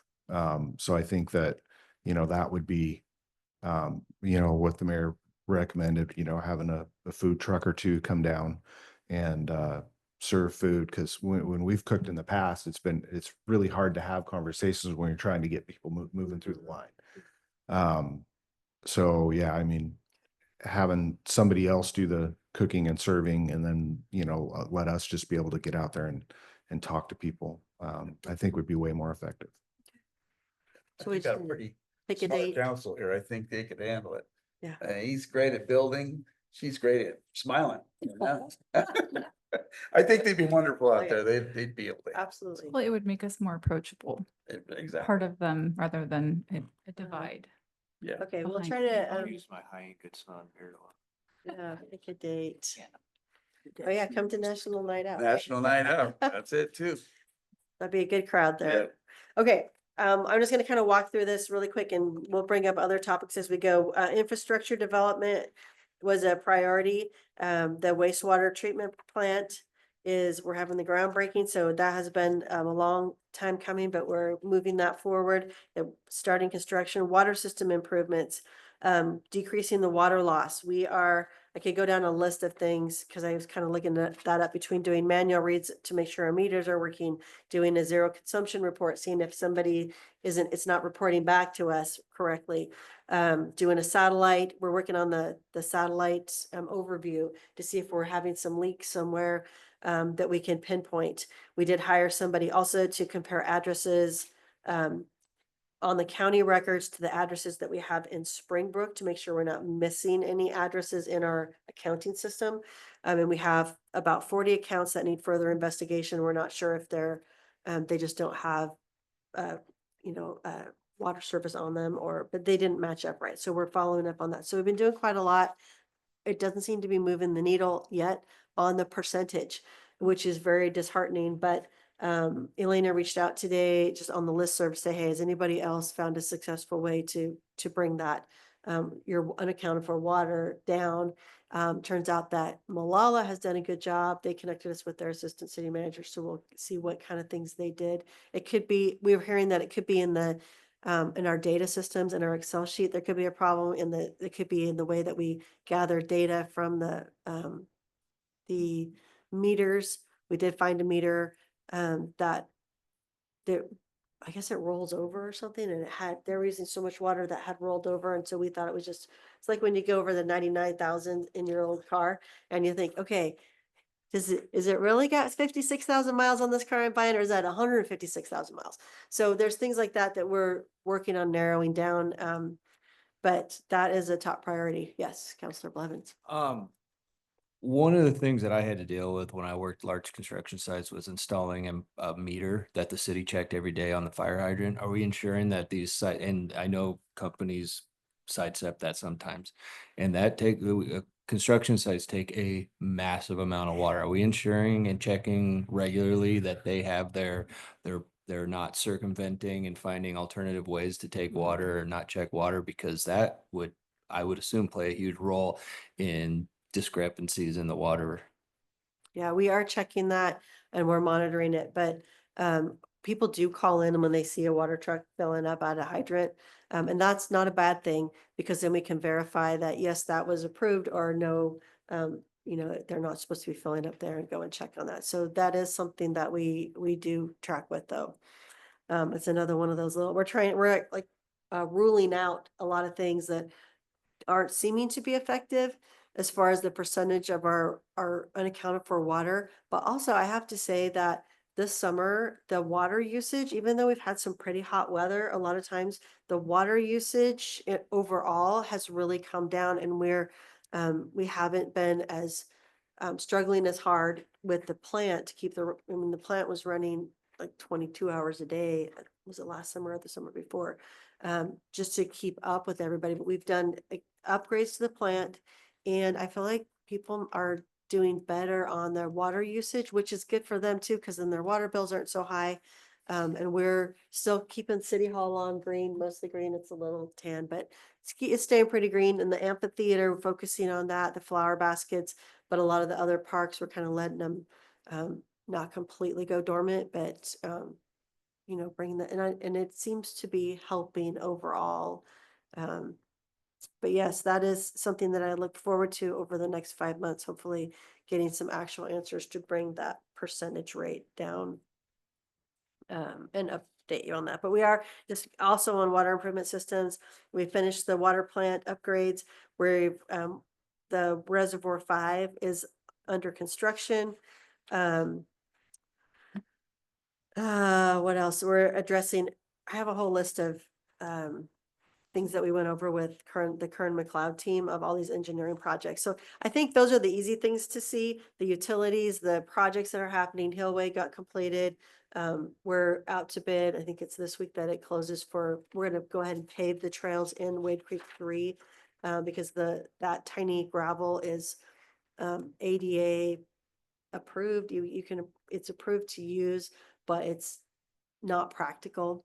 It's hard for people who have mobility issues to access that whole park. So that's happening. Sidewalks on 4th Street Hill. That, I'm not sure when that is happening, but that's in the budget also. So we'll have a place for people to come safely down, up and down 4th Street Hill. But those are kind of the easy things to talk about, but we have community engagement and education, which we've just kind of touched on, unless anybody else wants to say anything more about that. And increasing awareness of ongoing projects. I have been putting some, every other week, I put something in the newspaper. And so that's kind of, because some people read social media, some people just talk to their friends, some people still do read the newspaper. So I've been putting that and trying to reach all the avenues. Let's see, anything else or any questions on that area? No. I do. Okay. Yeah, I'm loving hearing that the water use is down and that people figured that out, but I will say that it is a little, it's interesting to me that we can sell water on the idea of we're gonna plant our feet on the idea of water conservation, but then sell water to construction sites to dump all over the ground to keep dust off of, but then turn our parks and our green spaces that we have very little of available for our kids to recreate in and let them die and turn yellow so that they don't even have soft grass. Because if you look at, let's use Campanella, I just drive by it. That's why my kids don't necessarily play in it, but there's lots of little kids that recreate and play baseball. You have it sort of green in the spots that are by the parking lot, but in the big recreating fields where the kids play baseball or where they could play catch or train or play sports, it's dead, bright yellow. Hasn't been watered in, I don't know, the neighbors that live along the green space that paid extra for it could probably tell you the last time they saw the sprinklers run because they pay attention to all that. But I would just, with the water use being down, I would really like to encourage and see us contemplate beautification and prioritize that a little bit. And also just from the aesthetics of giving our place, their kids, the very limited spaces that we have to play comfortably at the very least. I mean, it's ugly driving by one half of a field that's sort of green and the other that's bright yellow. One, and two, it doesn't do any good for the kids. I mean, I get that we're trying to save some costs or some mowing expenses or whatnot, but at what point do we put cost before pride of community and an opportunity for our kids? That's a comment I have on that. And then that would carry into the entire Hillway thing. And you know, you've got the brunt of a lot of the conversations around that. And my complaints with Hillway, it comes from multiple things of points of frustration on this personally. I think that we preached very strongly from this podium that we care about safety and that in different methods, everybody sitting up here stood on that and said that this is our commitment to this community is around these kids and doing things right and putting our best foot forward. And I think that if you were to be a professional and then you were to have done that job, that Hillway with those speed humps, the way that that was done, that they were just put up, no traffic sign changes, no highlighting, nothing. They were just left there for 3 weeks before there was even high vis put on. And this is our representation as a professional entity to our community to say that we are demonstrating our best foot forward on safety. And I think that that's disgusting, especially when we can't problem solve for a community that's asking us for speed humps in their own area because of technicality. When we say, well, we can't engineer this to design it to the way you want because of slopes and different structures. So we have to have a code that's uniform that goes all the way across the board. But then we get to a flat spot and we can just paint speed humps on with no candor. I mean, I know you probably fell within guidelines of whatever a suggestion was, but there's differences that go from 458 to 200 and something. There is no consistency in the speed humps. The high vis stuff that we've been talking about for a year and a half, putting on the roads, we're talking about paving a gravel section around Wade Creek, which I appreciate. That's an improvement we need. But we've been talking about putting bright crosswalks and slow down and blazing it on with heat torches, high vis stuff for over a year. And that's not done. So when we're talking about some of these capital improvements and stuff, I would really like to say, I would like to see more than just talk about safety. I'd like to see us go from the .com era as a city to the 2025 in our representation and the way that we present ourselves. Meaning we're a little bit more forward thinking, maybe we're not reactive, but proactive in some of our stuff. These are just things. As a goal setting thing, I want to give you feedback that's real. I want to give you feedback that I'm hearing from walking around the communities. They're asking for tangible results, and we're giving them some, but we're giving it to them poorly, and we're giving it to them as we see fit. And that's not what we said. I would say, I think that Hillway turned out really well. I think that I don't. there's one more speed hump that still is going to be put in. It turned out to be harder to add the speed humps after, through the community than we thought because of where there's driveways, there's infrastructure. I could walk you through it if you want to go out and walk around. And we can say why they were placed where they were placed. I would gladly do that. And I okay. think that we should maybe do that with the community.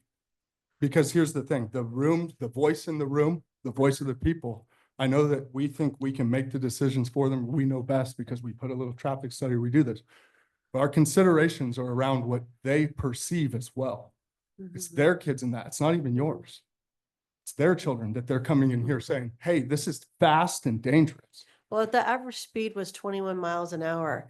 You And quantified that, but he gave you a representation that says, if you look at it, there's 49 people and at least one of them is speeding.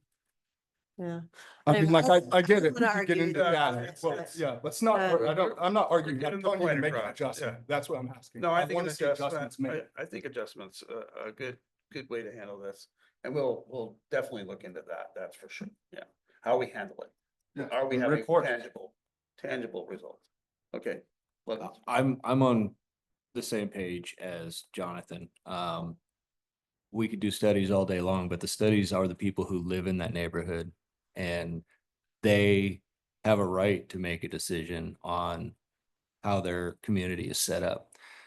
I mean, ODOT is telling us we can't, they think it's dangerous to put crosswalks across the road.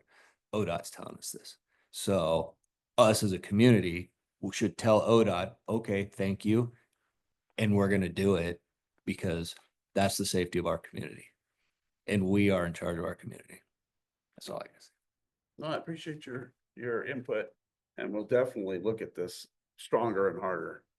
And get more, how do I put this? Well, I could put this when we talked about budget. When we talked about budget, when we came out of the budget, we had, we were over on our budget quite a bit, right? And we looked at ways of putting that back into the system, and I think we talked about putting in the sewer system.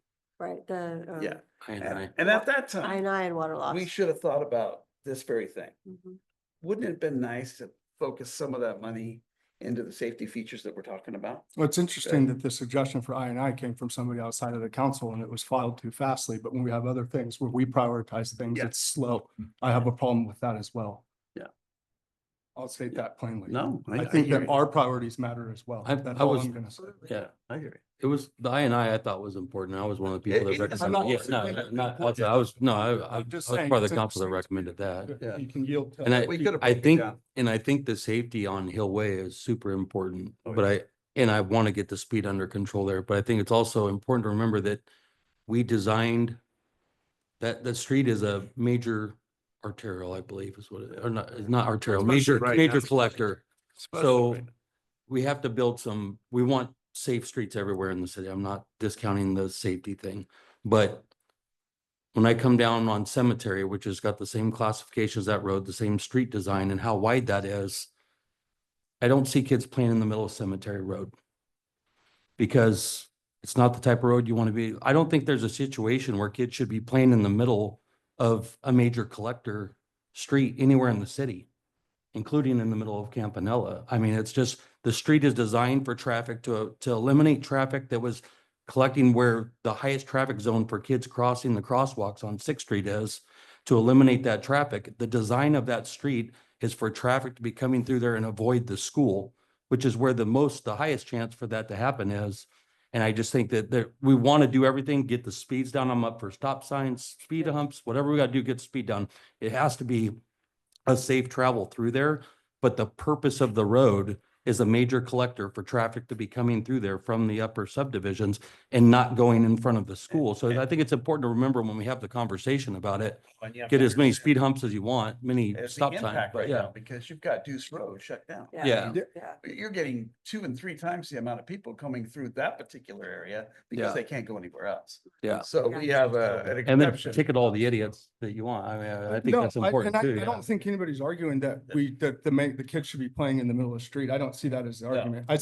I see more of the argument being from a professional standard. I would ask you, would Lock Buildings or would Michael McElroy or would any professional, to remove names, asset that you represented, would that be what you considered your best foot forward? If you were to put that down and you were to say, as a safety campaign, I care, would you have done it that way?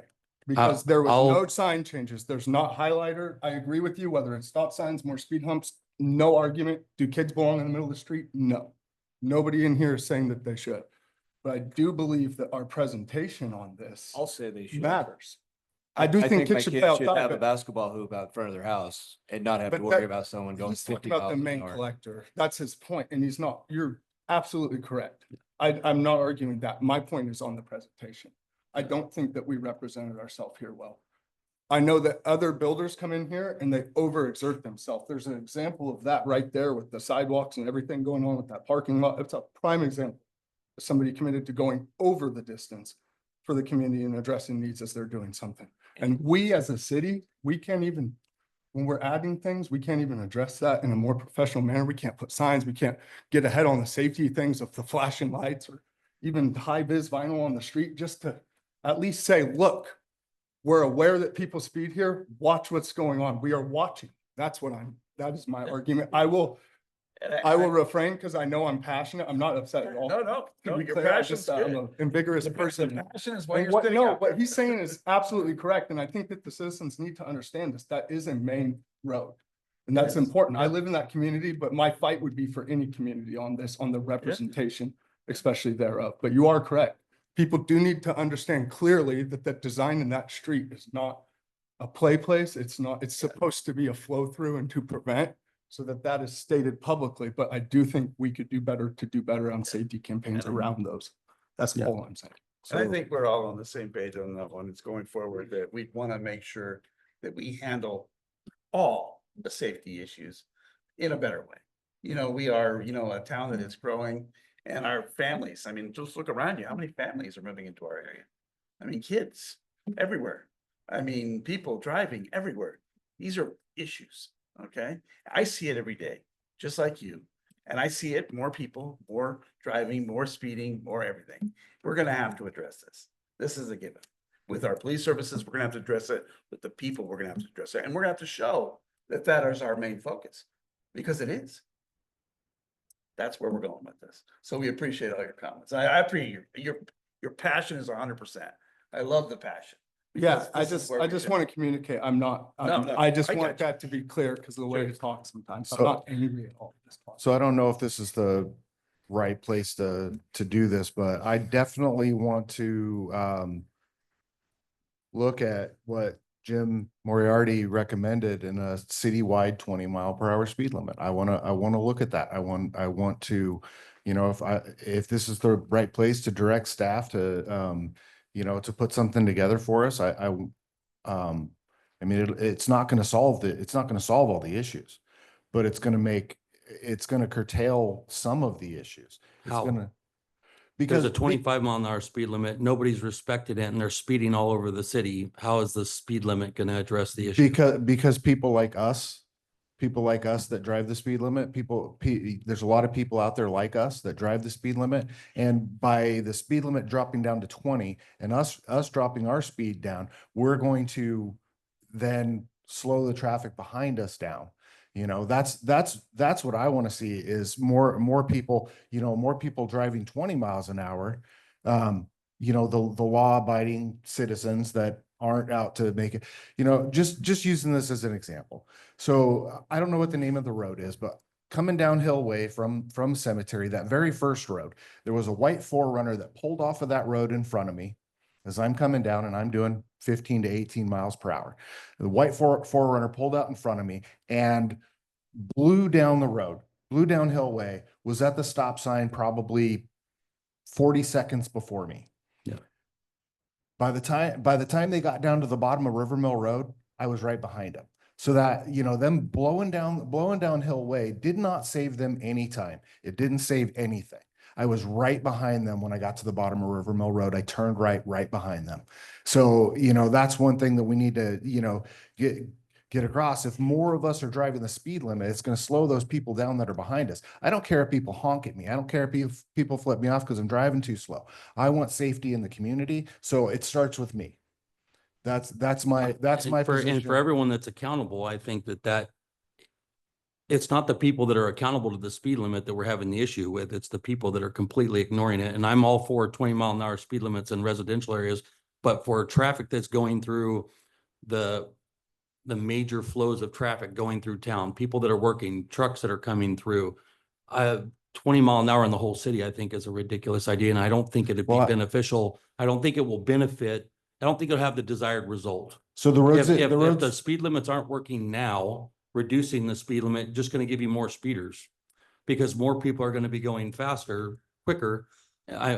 Enforcement and traffic control devices, I see a huge value in, like increase enforcement, increase traffic control areas where there's speeding problems.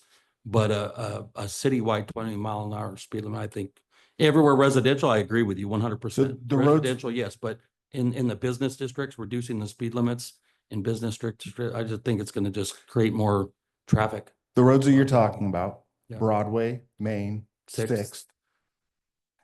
Eagle Creek Road. Sixth is, I want to say probably 50% of Sixth is in a school zone. So it's already 20. Yeah. 50% of Broadway and Main are in a school zone. No, Main is not. Broadway is. Main should be. Pierce is. Shafford should be. Those roads should all be considered school zone. Cemetery Road should be considered school zone. But if we can't get that, then a citywide 20-mile-per-hour. I don't want people driving 25 miles an hour coming down Main Street over here. I don't want it. I understand over here a little bit, but I don't want people driving 25 miles an hour down Main Street. I don't want to see people driving 25 miles an hour going on, what is that, First? Eagle Creek Road. No, Second. What about Eagle Creek Road? Second. Eagle Creek Road, I've been adamant about Eagle Creek Road being slower because from coming into town, you're coming into a residential area where kids are going from Campanella Estates over to the public library, over to Wade Creek Park. There's kids that travel that route. So yeah, from Campanella Estates all the way into town, I agree. It should be 20 miles an hour. Needless to say, Melanie, I think you understand that it's a very passionate subject here. I think I think it might be good for like goal setting in Yeah. January, because to do a big citywide thing, Sooner. but we can't, because Yeah. how are we gonna re-sign all that's, I bogged down in the logistics Well, of it. well, even thinking Uh, ahead, that new development off River Mill, there's gonna be people wanting to go from River Mill into town. There's gonna be bicycle riders, walkers. We're gonna have that roundabout there, and then who coming down Deuce Road and then, so we're gonna need there's a lot of traffic and and I don't even pedestrian have a speed sign infrastructure. in my neighborhood, so. So maybe we need to start with some additional enforcement, which could lead us to a discussion on law enforcement services. As Well, we've talked going- about that, increasing that to the Yeah. limit sooner Yeah, than to later. be moving forward Uh, with that. Potentially going to adding a full-time chief, that would be like a working chief that would kind of cover through the middle. of Having the- Esticate on the cars, I think will make a vast difference. If you see it, you will believe it. And getting some information. If you could bring back information and like data where that's the most effective way to curb speeding is by reducing the speed limit in the whole city as opposed to enforcement and traffic control devices. And there's data to support that. I'm 100% behind it. If it's effective, if it's something that's effective, if it just makes people feel better, I'm not really that much about feelings as like what's going to be effective and a good way to spend the city's money. That's going to get the result that's going to actually make people happy, and the results come from it, then that's great. I'd be 100% supportive if the data supports it. Those are. What about tasking the Traffic and Public Safety Committee, put their big arms around it and and look at options. Because they're gonna bring a recommendation Yeah, to go to I think the they're 20 working on miles that an right hour. now.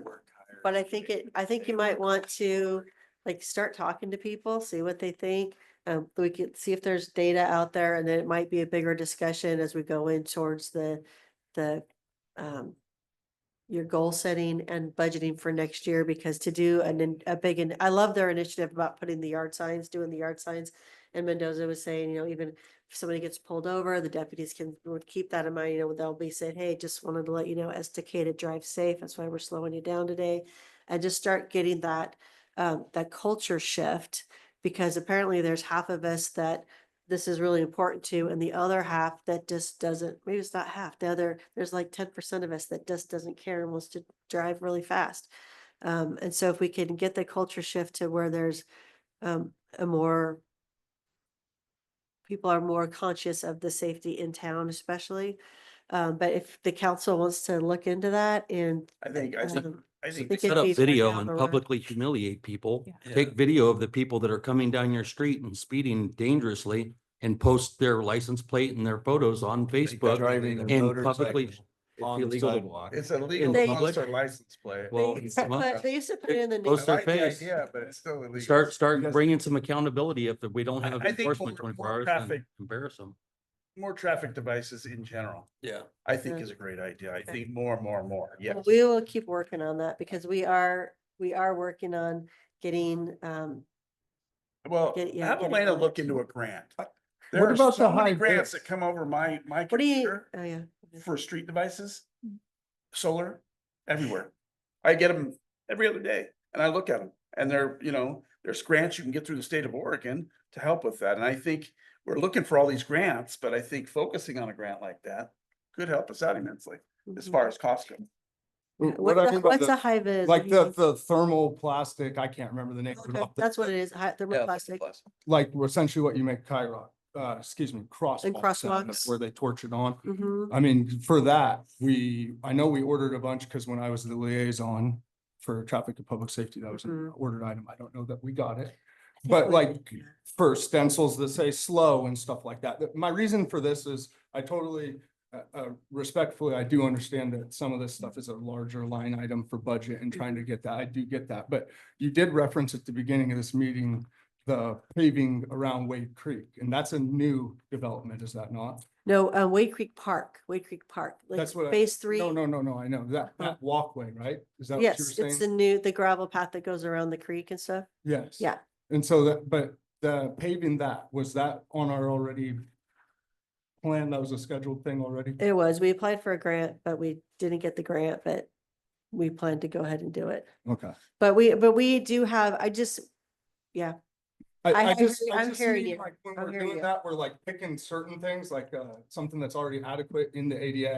I do want to shore that up and make it better. I'm not Mhm. by no means saying that.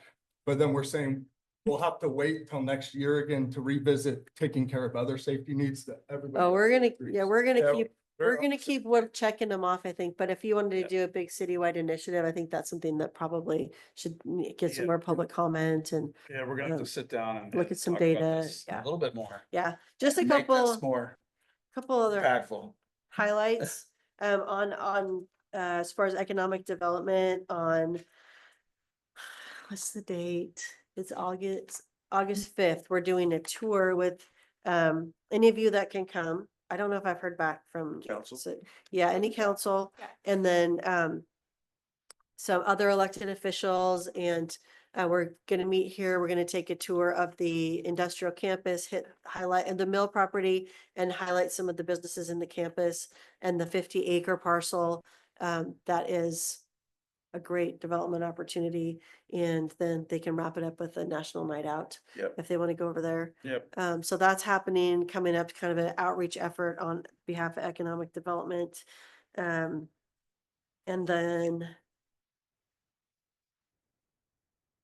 oh gosh, there's just a lot. I mean, there's just a lot of things, and I don't want to bog down because we've already you're fine. we've talked through a lot of things. We have done some staff culture survey because can't find which one it is on here now, but one of the work plan things was survey staff for workplace culture and improvements or recommendations, and we did a survey We're making some internal adjustments based on feedback for that. One of those things was, again, more communication. So that's kind of a common theme. And then safety in our communities is, I'm hearing, as a common theme. Anything else that anybody else wanted to call out, or just, I didn't mean to make this a hugely long discussion, but Hey, you open that door. I did open that door because we got 5 months left and then we start into 2026. I don't want to be in 5 months trying to figure out the next year of what we should have, could have done. Yeah. We're there. I think everybody's passionate about it, so you kind of. Working on urban renewal map boundaries, Yeah. working on that. So. We're doing Not good. urban growth boundary, not the Correct, urban not growth urban growth boundary. boundary. No urban growth boundary. Yeah, we're not moving anything. I should have called the urban renewal map That's about right. that. That's it. Well, good. So that's all we have on review. Yeah, Good. yeah. Everything's Unless good. anybody had questions or anything. No, we appreciate that. Thank you very much. And like I said, I think we've got direction. We know where we're headed. Citizen community group comment. I'm at that again. I don't have any. Are there any online? No? Okay. Mayor and council reports and comments. Can I start tonight? Yeah. So one thing that we've proven tonight, this council, is that we're very passionate. We're very passionate about our city. We're very passionate about our community. We proved that tonight just by our discussion and how, I don't want to say heated, because nothing was heated. It was just, I mean, the only word I can think of is passion. You know, we've proven that tonight, that we are passionate about this community. We're passionate about the safety of this community. And I hope everybody sees that you know, we're not just up here saying things. We want to make things happen, and we're going to make things happen. So thank you, staff, for this brief meeting that probably went on a little long, but it's all good. That's us. That's what we do. And thank you guys for your passion and bringing that here and being able to have conversations. You know, they were passionate, but we had conversations. You know, something that in the past has been, you know, turned into arguments, and I don't want to get back. I don't want to go back to that spot. That was terrible. But thank you all. Thanks for everybody that showed up. I really appreciate the committees and commissions that we have, and the work that they do, the effort that they put in. We really do need to figure out a way to get them more volunteers. But thank you guys. We appreciate the work. Thank you. Bye. Okay. Bye. And thank everybody that came out tonight. Thanks, staff, for the report. I do appreciate everyone's point of views, and I think that we'll get to some longer discussions about those things, and looking forward to having those conversations and coming up with solutions that we can implement in real time and have an impact on the community for them to feel like they're being heard and be safer for everyone in the community. So looking forward to that. And if anyone, I have a conflict comment too. If anyone's interested in possibly looking at changing out liaison positions, I have a standing conflict with my meeting that happens with the Economic Development Committee that's not going away anytime soon. And I can't get it rescheduled. So if anyone's flexible with their liaison assignment, I'm looking to switch out with someone. When do they meet? Third Tuesday of every month, I believe it is. 11 o'clock. But if you're interested, talk to me after the meeting. I just wanted to say thank you again to city staff. You guys show up every time, and Carrie too. Wow. Because our brief conversation we had intermittent of losing cell service on Friday, I learned that she actually was the one who pointed that out for the liability for our trails. And I don't know if yeah, okay. Recreational immunity. Thank you. Yes. Words, no. No, but in side note, I want to say how important it is for people to show up, because completely outside of this conversation, I'm going to lighten the mood. Our governor, Kotex, she put the ban on the proposed rules for the farm stands. If you guys have heard about that, it would have affected, like, you know, going to the pumpkin patch and basically all of the farms that we go to for like Bowman Farms and things like that, they would have ended up being probably cut out because they can't sell anything that they don't grow, is what the proposed rules were going to be. And 2,300 emails came through, and that's not even including phone calls and all the things. So I was like, that's pretty cool. It's a nice example to show what it's like when you guys show up and we're able to communicate and ask for what we really need. And they do listen. Sure. We listen. So yeah, Yeah. I'll pass that on. It's gonna be hard to follow. Oh. Thanks for everybody that came. Really appreciate the committees coming and spending time and sharing with us what they're doing. All of our committees we're thankful for. We appreciate all of the volunteers' time and their recommendations and the amount of thought that you put into the stuff that you bring to us or the suggestions that you bring to us to make changes and whatnot. So we do appreciate that, even if sometimes it doesn't go the direction that one of you want or as fast as people like. Everybody up here is listening. We all are taking notes in some fashion or another. And it's really encouraging to be able to hear where we can get better sometimes too. And that's on accountability, clearly. So that's my pact to the community, is to continue to drive down the lanes of accountability and transparency. That's what I ran on. I plan to continue to do that. I want to thank the staff too.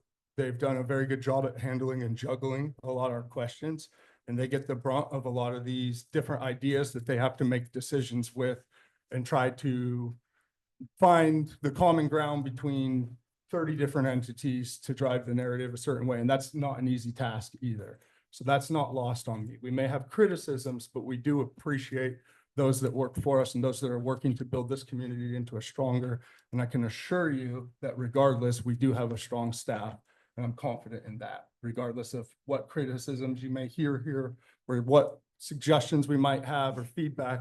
We do have a strong staff and we're confident in their ability to do their job. I promise you that. And I just wanted to state that publicly. Other than that, I want to say thank you to the council. You listened to me passionately argue my case. I really care. I care about change. I care about people being heard. I am very open to all sides of the spectrum, but I do think that it's important that we have varying opinions and that we express those and we can debate that. So if you saw anything tonight, it was you saw your council engage all of them and share their opinions and ask questions and pick each other apart and just really show you that truly our interest at the bottom, the end of the day, is your voice, your desire. You put us here and we're trying to do what we perceive as best for this community through your lens. So the more you show up and tell us, the better we can do at that. But thank you. Yeah, and I've first year here, and this meeting was a little bit unique. I wasn't quite sure if we were gonna roll over into the news talk show type situation, but it didn't. And I'm really glad about that. Everyone had their respectful comments and let everyone say what they wanted to say, and I was just kind of, where's this gonna go? So I definitely appreciate the passion. And it's well grounded and well founded. I did want a couple of things. I know Art Back came up earlier, and I mean that's such a treasure what they do, and it would encourage anyone with the means to donate to them if possible. I've got a kid in the Air Force, and he keeps asking me to send him some Estacada merch, and I don't know where you get it. I used to be able to get it at high school pharmacy, but there's not that much. And so I'd love to be able to put together a packet for him and ship it off with Estacada type stuff. I just don't know where to Come get football Mossy season. Rock, yeah, Yeah, Mossy come Rock. football season, just go down to the stadium during, go to a football game and there will be a Lots of lot of, stuff. yeah. Okay. Yeah, and then Mossy Rock has a lot. And of course, the Art Viral Gallery has a lot. Just tell them your need. They put together a basket for me for the mayor's thing every time when I go. Just awesome basket. I also wanted to mention, and this is the context of this community really does a lot together. I was at the library board meeting on Thursday, and I come out of there and there's the band's playing, and it was packed. Lots of people out there, just enjoying the music on a beautiful evening. And then, you know, Saturday we went to the Arts at the Creek and it was packed. I was lucky, and we got there a little bit later, so I was able to actually get a place to park in the library parking lot. But it was just fantastic. The community really comes out, for that kind of stuff. And really that's it. I mean, I appreciate fellow members of the council. I appreciate the work the staff puts in, and because it makes the job that much simpler. Or I don't know if simpler is the right way, but helps us move forward. So great meeting. Thank you. Thank you. Yeah, I'd like to thank committee, staff, council, mayor. This was a fun meeting. I enjoyed it. I just want to point out that these You're a committee sick event, man. what's that? You are a sick man. I'm a glutton for punishment. I really enjoy the committee events. My wife and I and the kids frequent almost all of them. And we're part of them. I just can't say how awesome, enough about how awesome they are. And anyone who has the opportunity to go, bring your family, show your support. You see us, say something to us, ask us questions. The 4th of July parade was amazing. I wish two things, that there was some sort of military color guard and some sort of Legion show. And I'm going to get with whoever I need to see how I can add that. I don't know why it's not there. Obviously, our priority in the council is safety and kids.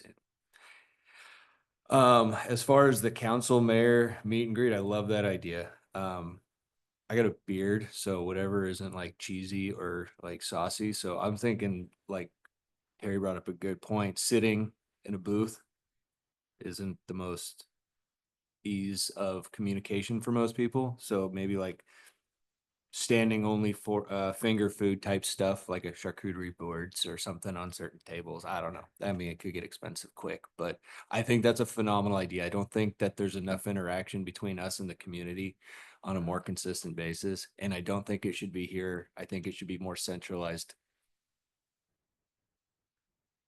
Cross that bridge when we get there. But anyways, I think tonight was a great night. Well, you guys just about said everything. I've approved your mental health program for staff putting up with us. So you can impose that. We'll give you Fridays off. Yeah, no. You all did a great job. You're passionate. That's what this is really all about. If you weren't, I think the public out there wouldn't have elected you. So we appreciate your passion and we appreciate the direction you're going in. And I think safety is the key here all around from what I'm hearing from everybody. So you're all worried about what happens in this city and how it affects us. So thank you for that. We appreciate staff for putting up with us as always. And it's nice to have Carrie on board. She was there for the questions we had, so that was really nice. And that said, I want to just thank all of you for what you do. So thank you. And this meeting is adjourned. I got a funny story.